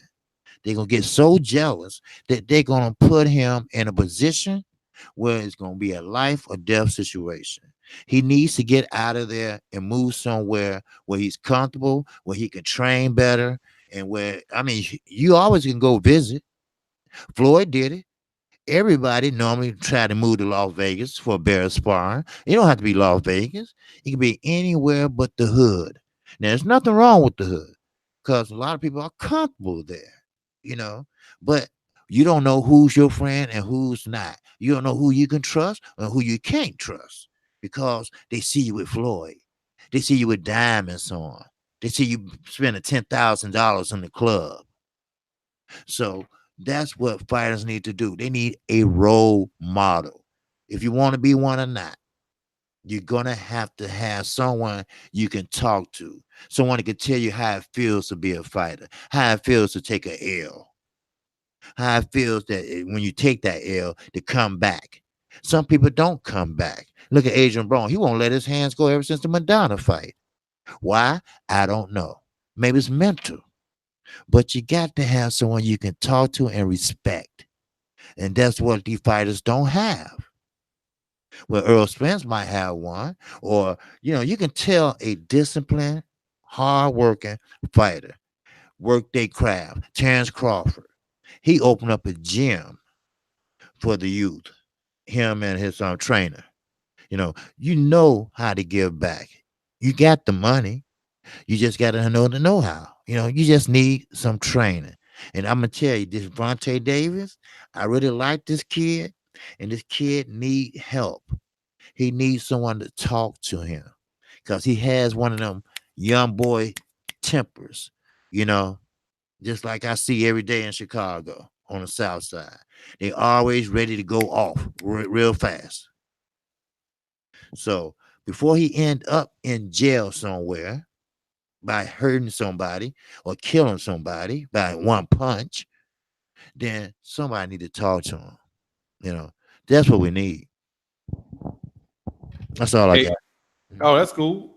She was cooking. Hey, man, that Dougie Fisher on the topic of the media. Dougie Fisher is that type of guy is the reason why why Vlade Divac got into the Hall of Fame, but Chris Webber didn't. What fucking sense does that make? How does Vlade Divac make the NBA Hall of Fame and Chris Webber doesn't? Chris Webber was the best player on the team that Vlade Divac played on. But they'll find a way to vote for that. Get this fuck out of here. Cassie killing me with that stuff. Let me where we at with this? We got about another 15 minutes. Y'all good? Are you guys good on your time? I'm good, bro. You good, KQKC? Oh, yes, sir. Okay, cool. Because I don't want to, I don't want to get you too wrong. MP4 Vid said, much respect to Fannon 78, Retro, Black Fight Fan TV, KQKC, DBN, Bison Ego, who tell it like it is. And that is why old media samples their content because it's solid truth. Thank you, sir. But you know who probably is the number one hated cat? I'm gonna tell you the number one and number 2 hated cats by the media dudes. Without a doubt, it is Fred and Blue Blood. Yep. because man, I'm listening to these dudes' channels. A whole bunch of their videos, whenever Fred and Blue Blood are in the interviewing fighters, The other channels are always putting up clips of videos with Fred and Blue Blood asking questions. I don't first because they're the only ones that are going to ask those questions. Like they're like, oh shit, he asked it, so I'll put it up. But I wouldn't have asked that question. Shit, I'm too scared. Fred don't give near a damn. Fred gonna ask the question that comes to his mind and force you to answer it. Blue Blood gonna ask the question that he thinks he wants to hear the answer to. Blue Blood asked about Errol Spence Jr. in the middle of the press conference, the phone press conference for the Terrence Crawford versus Amir Khan fight. None of those other reporters would have asked that fight, or whether or not any likewise asked Errol Spence, are you going to attend the Terrence Crawford fight? Errol Spence said no and got off, but nobody else would have answered that question. But they all took his audio because they were recording it on their camera, and his voice was over here. And I watch Blue Blood videos and barbershop conversation videos on Fight Hub, on Fight Hype, I mean, it's their interviews. I'm like, damn, dude, if you're gonna use his voice, well, isn't that his property? Isn't that his property? But they just are recording him ask questions that they would never ask, and then they try to sneak diss them in their articles. So, because those guys are actually right there with them, I find that shit absolutely hilarious, man. Absolutely hilarious. So, good job to those two particular guys that are there, and they stepped up. They stepped up the questioning because there are other guys that are there that won't answer those questions. Right? They're not going to just ask some like. Sometimes I almost, to the extent that I can blush. Sometimes I almost blush. Like I wish Fred. I was like, damn. I wish Fred didn't ask Errol about that. Tell him that that Bomac said he was living paycheck to paycheck. I wish he hadn't, but I'm like, damn, dog. He's doing the shit out of his job, and I gotta respect him for that. You know what I mean? Because if you can ask questions that make fans of that fighter uncomfortable, you know you're making those fighters answer tough questions. And my hat goes off to those guys. Let me switch this stuff to the heavyweight division, man. Blood, what's going on in the heavyweight division? Open-ended question, and then you can go right into that, KQKC. What's going on in the heavyweight division? Well, a bunch of bullshit, a bunch of back and forth. You got crazy fan bases out there. But what's really going on is that you have two heavyweights that are signed for some major fights, man. You got the two heavyweight champions, Deontay Wilder and Anthony Joshua. You have Anthony Joshua. He signed to fight Big Baby Miller. He might not make it through that. You have Deontay Wilder. I love Deontay Wilder, but it takes one punch in the heavyweight division. They played with this fight for years. They built barriers. They talked about fighters' money, all of this popularity, things that have no meaning being discussed no business being discussed between fight fans. We just want to see the best fight the best. So hopefully these two fighters get through their next big fight. I personally don't believe that Anthony Joshua is going to beat Big Baby Miller. I'm favoring Big Baby Miller to stop Anthony Joshua in the 10th round. I think that Deontay Wilder, I see that he's in training now, I was getting a little bit concerned at first, but he's in training. I have him stopping Dominic Brazil. And, we might have a different equation. It might end up being that, because what if we have some upsets? Now the whole face of heavyweight boxing looks different. But what I really love is that the heavyweight division is back and everything is going through the heavyweight division, which gives me a chance to focus on the heavyweights and come away from these little divas that don't want to fight each other. So there's a lot going on in the heavyweight division. It's bringing a lot of heads back to boxing, man.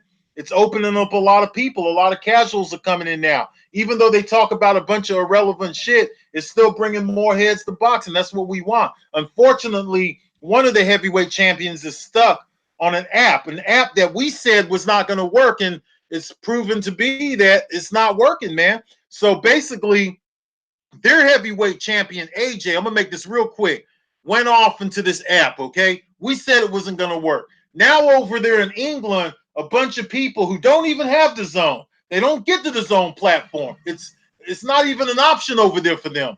They wanted Deontay Wilder and us to follow the Zone platform because AJ fills some stadium in England. So they want Deontay Wilder to make the same mistake and go with a platform like the Zone where nobody's going to get to see him perform. What's going to happen is if these two guys keep winning, Deontay Wilder is going to become more popular, way more popular than AJ, to the point to where it's like it'd be stupid for him to even ask for 50-50. If Deontay Wilder gets through two or three more fights, it's not going to make any sense because he's going to become more popular because of his personality. That's going to be a big night when he fights Dominic Breazeale. It's personal. A lot of people are going to have their eyes on it. He's going to get a lot more popularity once all the videos go around with the Christopher William backdrop and all of that stuff. People are going to be really feeding into that Deontay Wilder machine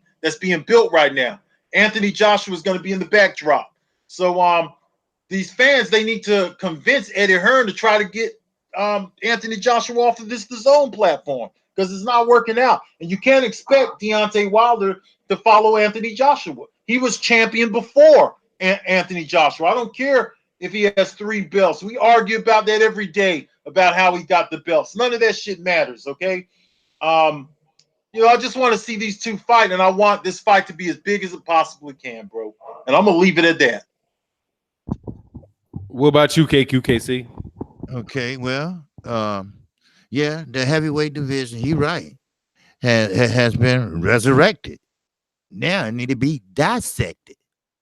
Now you have to understand that you got Big Baby Miller, you got I call it the UK Big Three: Tyson Fury, Dylan White, Anthony Joshua. Anthony Joshua, he lost. This is his first time out of his element.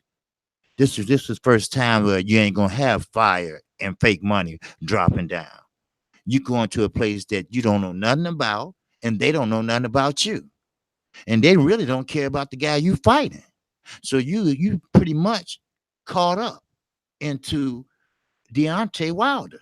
Deontay Wilder, he's the man over here. He's the one that was on the college football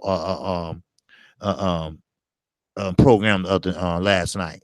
The NCAA Final Four.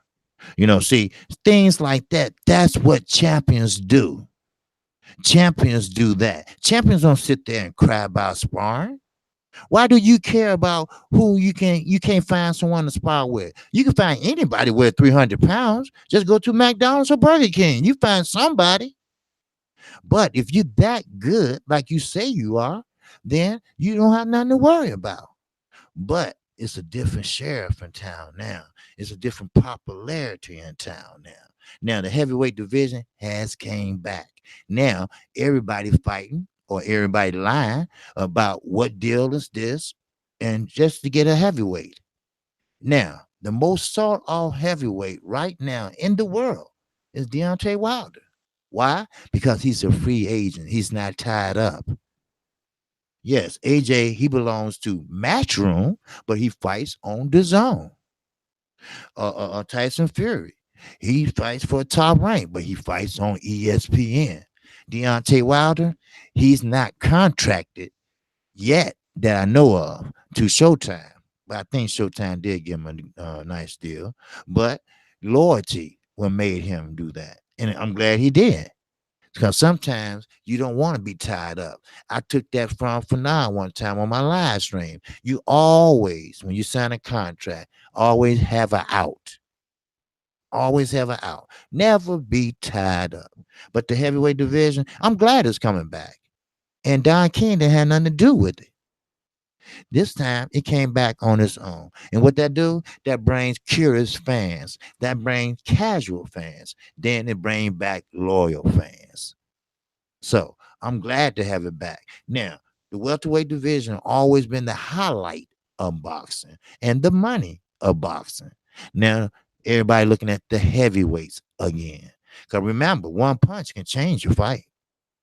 One punch can change the dynamic of a fight. We already seen that when Deontay Wilder got rocked in Ortiz fight. But sometimes you got to dig down, because that's what champions do. Dig down and show the true grit and get in there and do what you're supposed to do. That's the excitement.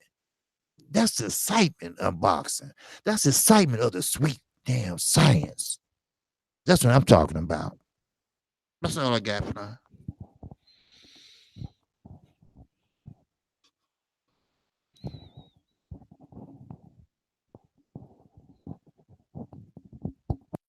Fanon, you still there? Yeah, I'm there, man. I forgot to get myself on mute. Okay. Yeah, I'm man. sorry. Mr. Boxing today said, don't forget about the up and coming class of 2016 super heavyweights. That those guys he's talking about, that is Tony Yoka, that guy out of France, Joe Joyce, Wojciech. Didn't this guy Jorcek from Croatia? I think he's with Top Rank, isn't he? A Top Rank heavyweight. Then I'm not sure if I don't think Agagbe's in that class, but you got you got Ife Agagbe. That's where I think it's going to mix up, man, when those guys get up in there. Because really, I think the heavyweight division is a little bit of an optical illusion right now, because it's like, I don't believe Anthony Joshua. I think he's a hype job, just on the real. I think he's a hype job. And I think that they're trying to do, I don't think that he is, like when Blood says that he thinks that, he's going to get beat by Jarrell Big Baby Miller.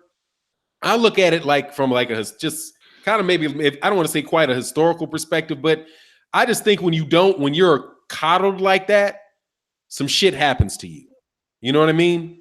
Like ever since he fought, the way that he got his belts, I think is important, because it's not as if I think there's a guy, the young kid could come up the hard way and wind up. KQKC, can you hit that? Okay. Hit your mute.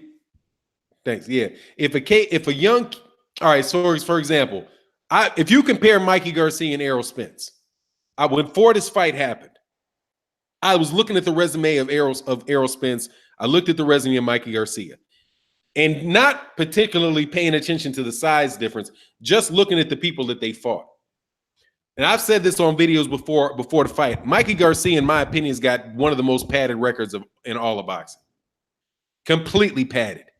Dude didn't fight anybody till he had 30 fights. And he fought guys with names, right, between 30 and 38, but all of those guys had recent knockout losses within a couple fights of fighting him. That when you can't get a fight, like 0 fights through 25 fights, okay. But when you fighting Orlando Salido, who I think Orlando Salido might have just been coming off a loss. He already had 11 losses. You look at the fight against Juan Manuel Lopez. Juan Manuel Lopez had just lost to Orlando Salido. You look at Rocky Martinez. Rocky Martinez had just been knocked out. And then he took that time frame off and he fought Zatsaklanen, who's like a 5'3", probably should be fighting at featherweight, dude. Then he fought Adrian Bronner, who the book was already out on. Then he took on Robert Easter Jr.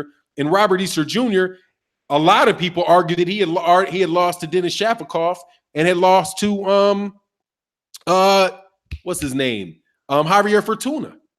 So I'm looking at these guys and I'm looking at his resume. I'm like, and I looked at Robert Garcia's resume as too. Roberto Garcia, who lost the 126 or the 130 pound title to Diego Corrales, right? He was 28-0 till he ran into Diego Corrales. Then he had 3 more light fights. His career was over.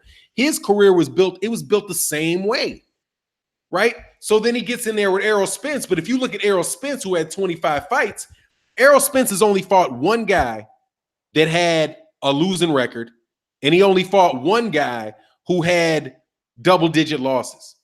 Mikey Garcia had fought like 17 guys that had double-digit losses and losing records. So when Mikey Garcia, although he had the skill, he had never been in a situation with a guy where he's fighting a guy that was anywhere on the level of Errol Spence Jr. He had fought guys that had the name recognition of an Errol Spence Jr., but they were not undefeated, Olympic quarterfinalist guys who had traveled over and beat Kell Brook. Like that win over Kell Brook, even though people say stuff about that, that's a big win. To go overseas and fight in front of 20,000 people and beat the defending champion, that says that was a step up fight for Errol Spence Jr. And he had a good amount of problems that he had to overcome in that fight to win that fight. Mikey Garcia had never had that. And when Mikey Garcia got in there with Errol Spence Jr., I don't think he knew how to deal with adversity, because the way that he dealt with adversity was like Adrian Bronner deals with adversity. Errol Spence turned Mikey Garcia into Adrian Bronner. So I'm thinking, what is going to happen with Errol Spence with Anthony Joshua? He did overcome some adversity with Klitschko. That was why I think that shit is his best fight was Klitschko, because he got off the ground and dealt with adversity with Klitschko. But Klitschko, I wouldn't be surprised at all that if Blood was right. If he got in there and Jarrell Big Baby Miller didn't quit, right? Just kind of like Bloodboxing said about when Michael Nunn, we talked about earlier in the conversation, when Michael Nunn got in there with James Toney. And now he's dealing with somebody that's not afraid of him, somebody that's going in there really to win, somebody that's not there just to lay down, right? I think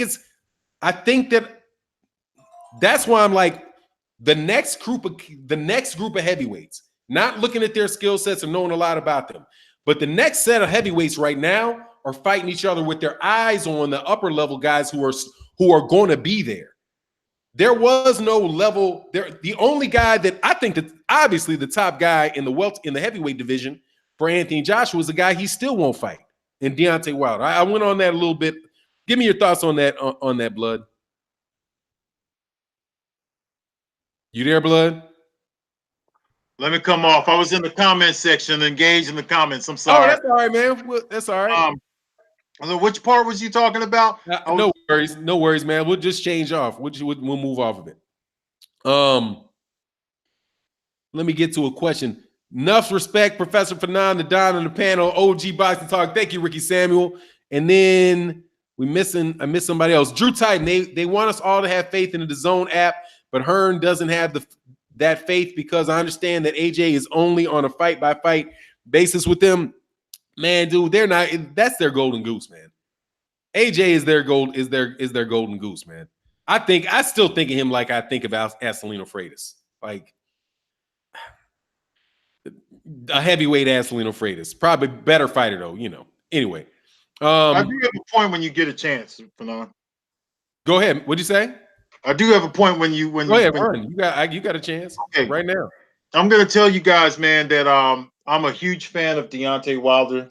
I love the brother, man. He's my favorite fighter of this boxing social media era. But in my opinion, for a guy who's 33 years old, he's too inactive.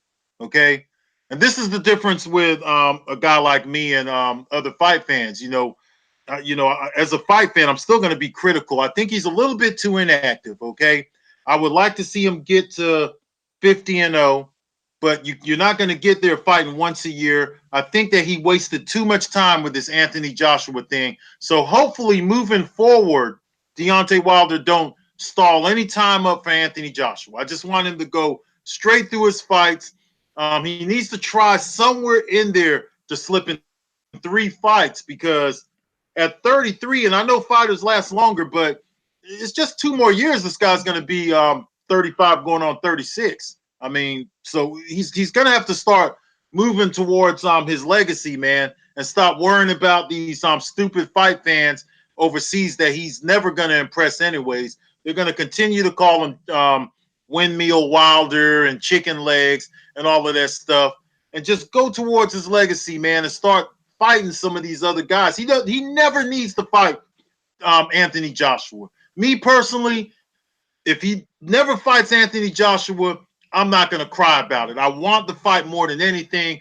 But if they're going to continue to lowball him, and lowballing is anything that's not 50-50 now, because the fans over there, they're still saying stupid stuff. They're still bringing up the timeline of events that's now in the past, okay? How much longer are we going to talk about, well, in 2018, he was offered the $12 million, and then why are we still arguing about that? Like, how much longer are we going to argue about, okay, well, he was offered the $12 million. Okay, well, then he was offered the $15 million. Well, did he duck or did he not duck, or did AJ duck? Just make the fucking fight happen. Stay out of the fucking Keep the negotiations behind the scenes. Make it happen. If it don't happen, I'm not going to cry because I want Deontay Wilder to go towards legacy. Stop worrying about Anthony Joshua. He's a hype job. Somebody's going to beat him anyways, all right? You don't have to live by the demands of the UK. The UK don't have the zone, so they shouldn't be concerned about it. Deontay Wilder needs to focus on his fan base here. I would like for him to bring a fight to Alabama, somewhere where I could go, somewhere down here in the South. Texas is a little far for a drive, but Alabama isn't quite. Bring a fight to Atlanta. Start focusing on the people who love you and who support you, and stop worrying about these people over here. And Deontay Wilder, if you really look at it, he's done that. He said several times, look, I'm comfortable. Don't worry about my money. Stop worrying about that. The only thing that he needs to do is fight more active. As soon as he's done with Dominic Breazeale, he needs to be working on the next fight. If it's going to be Klitschko, fight Klitschko. I don't give a fuck. Go towards the 50-0 and stop worrying about AJ and the Dart Chuckers. He's never going to live up to their standard. And what AJ and the Dart Chuckers got to realize is that AJ is not going to live up to our standard until he a man and says, look, I want this fight. I want it. It's 50-50. I'm going to go over there. I'm going to take over the kingdom in America. I don't care what the money is. Eddie, you get me that fucking fight, all right?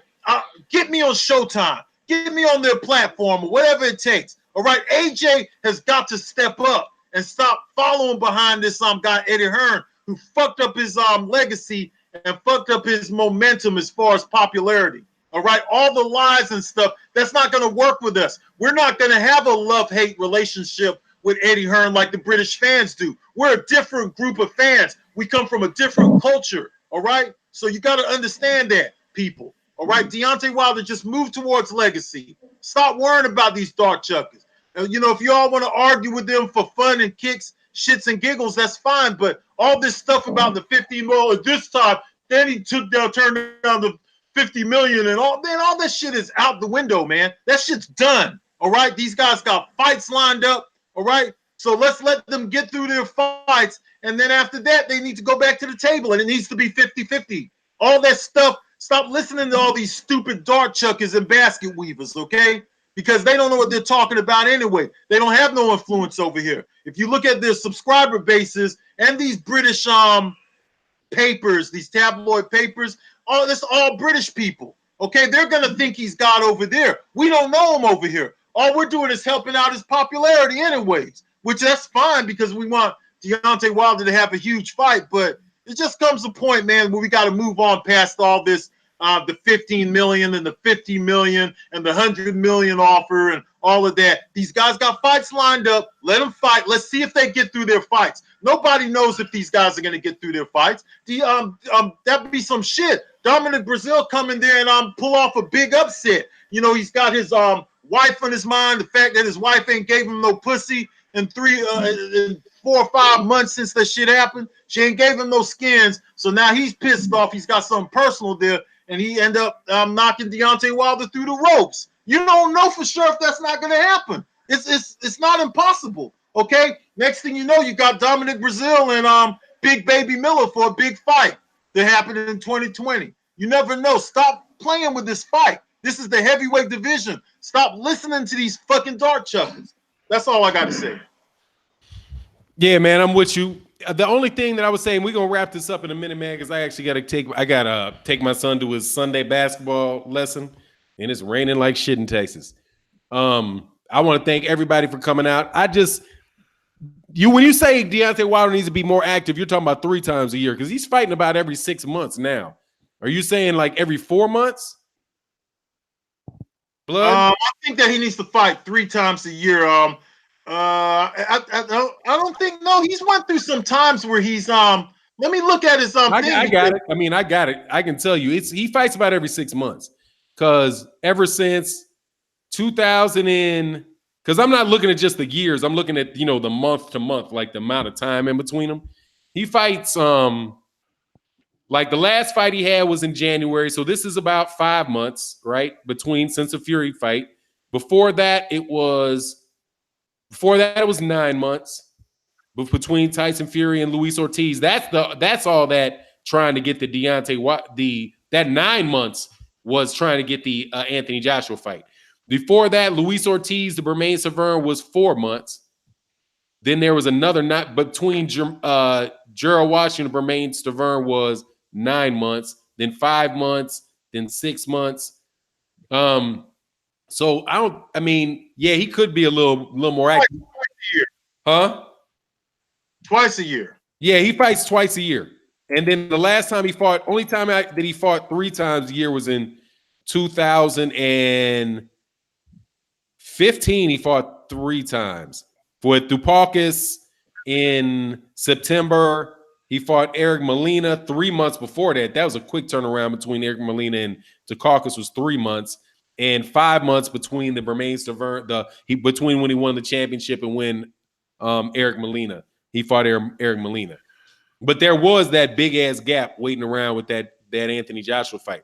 My take on it is, man, seriously, man, because I mean, there are things that are known that, you know, that like if we ended this chat that we could talk about out of this chat that I'm not going to bring up. But I seriously, man, I don't even give a fuck to see the fight because I don't want Anthony Joshua to get a penny out of America, not a penny, and it ain't got jack shit to do with his boxing. And when the time is, and that can be released, you know, when the people that have that release it, you'll know why I say that. Anthony Joshua, if I would send a check for $75 to Deontay Wilder personally, say, hey, man, can I send this to your wife? You don't have enough time to cash my check, but can you deposit this? Because I'm going to stream this fight because Anthony Joshua ain't getting any of my fucking money, never. That's right. We don't get to see it. Huh? We don't have to see that fight. We don't have, because I'm a fan of Deontay Wilder. It's not paid for every other fight. We don't have to see it because Anthony Joshua is unproven anyway. That's what you dart chuckers don't understand. Anthony Joshua, we don't know him over here. We don't care. He could stay over there and he could fight and keep his belts over there. We said it a long time ago. Stop worrying about what he's doing over here. Deontay Wilder is our champ. We don't care if we ever see that fight. We want the fight bad. Okay, we want it. All of us wanted this fight, fans. But I don't care if we don't get the fight, okay? Because there's other options out there for Wilder. In 1983, Larry Holmes was the WBC champion. He was the same age that Deontay Wilder is right now. In fact, he was a little bit older. I did the research. He fought 4 times that year. He fought 3 times a year and fought 4 times in 83. Okay? If he wants to get that kind of record, you know, and get up in there into the 50-0, he's going to age out, man. If the 2 times a year is not going to do it. All right? He doesn't have enough time to do 2 times. He ain't got another 10 years. He ain't got 10 more years. He don't have that. He has to somewhere along the line. He needs to slip in a few of these. It doesn't matter who he fights because after all the hurdles he done been through, go ahead and fight Dominic Brazil and then fight a couple more trash can ass fighters. They're not going to give you credit in your legacy anyway. So we will. Your true fans will. You know what I'm saying? So fight 3. You got to fight 3 times one of these years. 4. Because I don't care about Anthony Johnson. Because look how he got those belts. What's that, KQKC, brother? Oh, I'm sorry. I was just saying, Anthony Johnson, you had to analyze. Look how he got those belts. You know, yes, Charles sir. Martin. You know, that's come on. I mean, that's right, brothers. Hey, Parker. After KQKC wraps this point up, I gotta roll up out. And I think Cali Enigma just went on, so Cass can move over to Cali Enigma. I think he just went live. I think he's got a video. He's going to live stream about Dillian White. But I don't want to ball hog the whole morning, man, because we're gonna be back next Sunday, right? That's right. Yes, sir. So, hey, man, now before you get off, though, please subscribe to KQKC Boxing. Go subscribe to Bloodboxing. Go check out this man's documentary. Hopefully, we can get Scrapbook Boxing next week. You know, hopefully, we'll be able to get a cat like that on next week. We'll be able to get, I think, I can't remember who else said that they wanted to get on, but we might add one more cat to. But us 3, we're going to be back next Sunday. Let them know how to get in contact with you, Blood. Y'all can get in contact with me through Retro Boxing and Documentaries on YouTube, man. KQKC? Yeah, you can get in contact with me on KQKC Boxing right here on YouTube. All right, man. Thanks a lot. We'll get with y'all next week, man. Peace to y'all, everybody. One Peace, love. peace. LDBC. Yes, sir. DBC.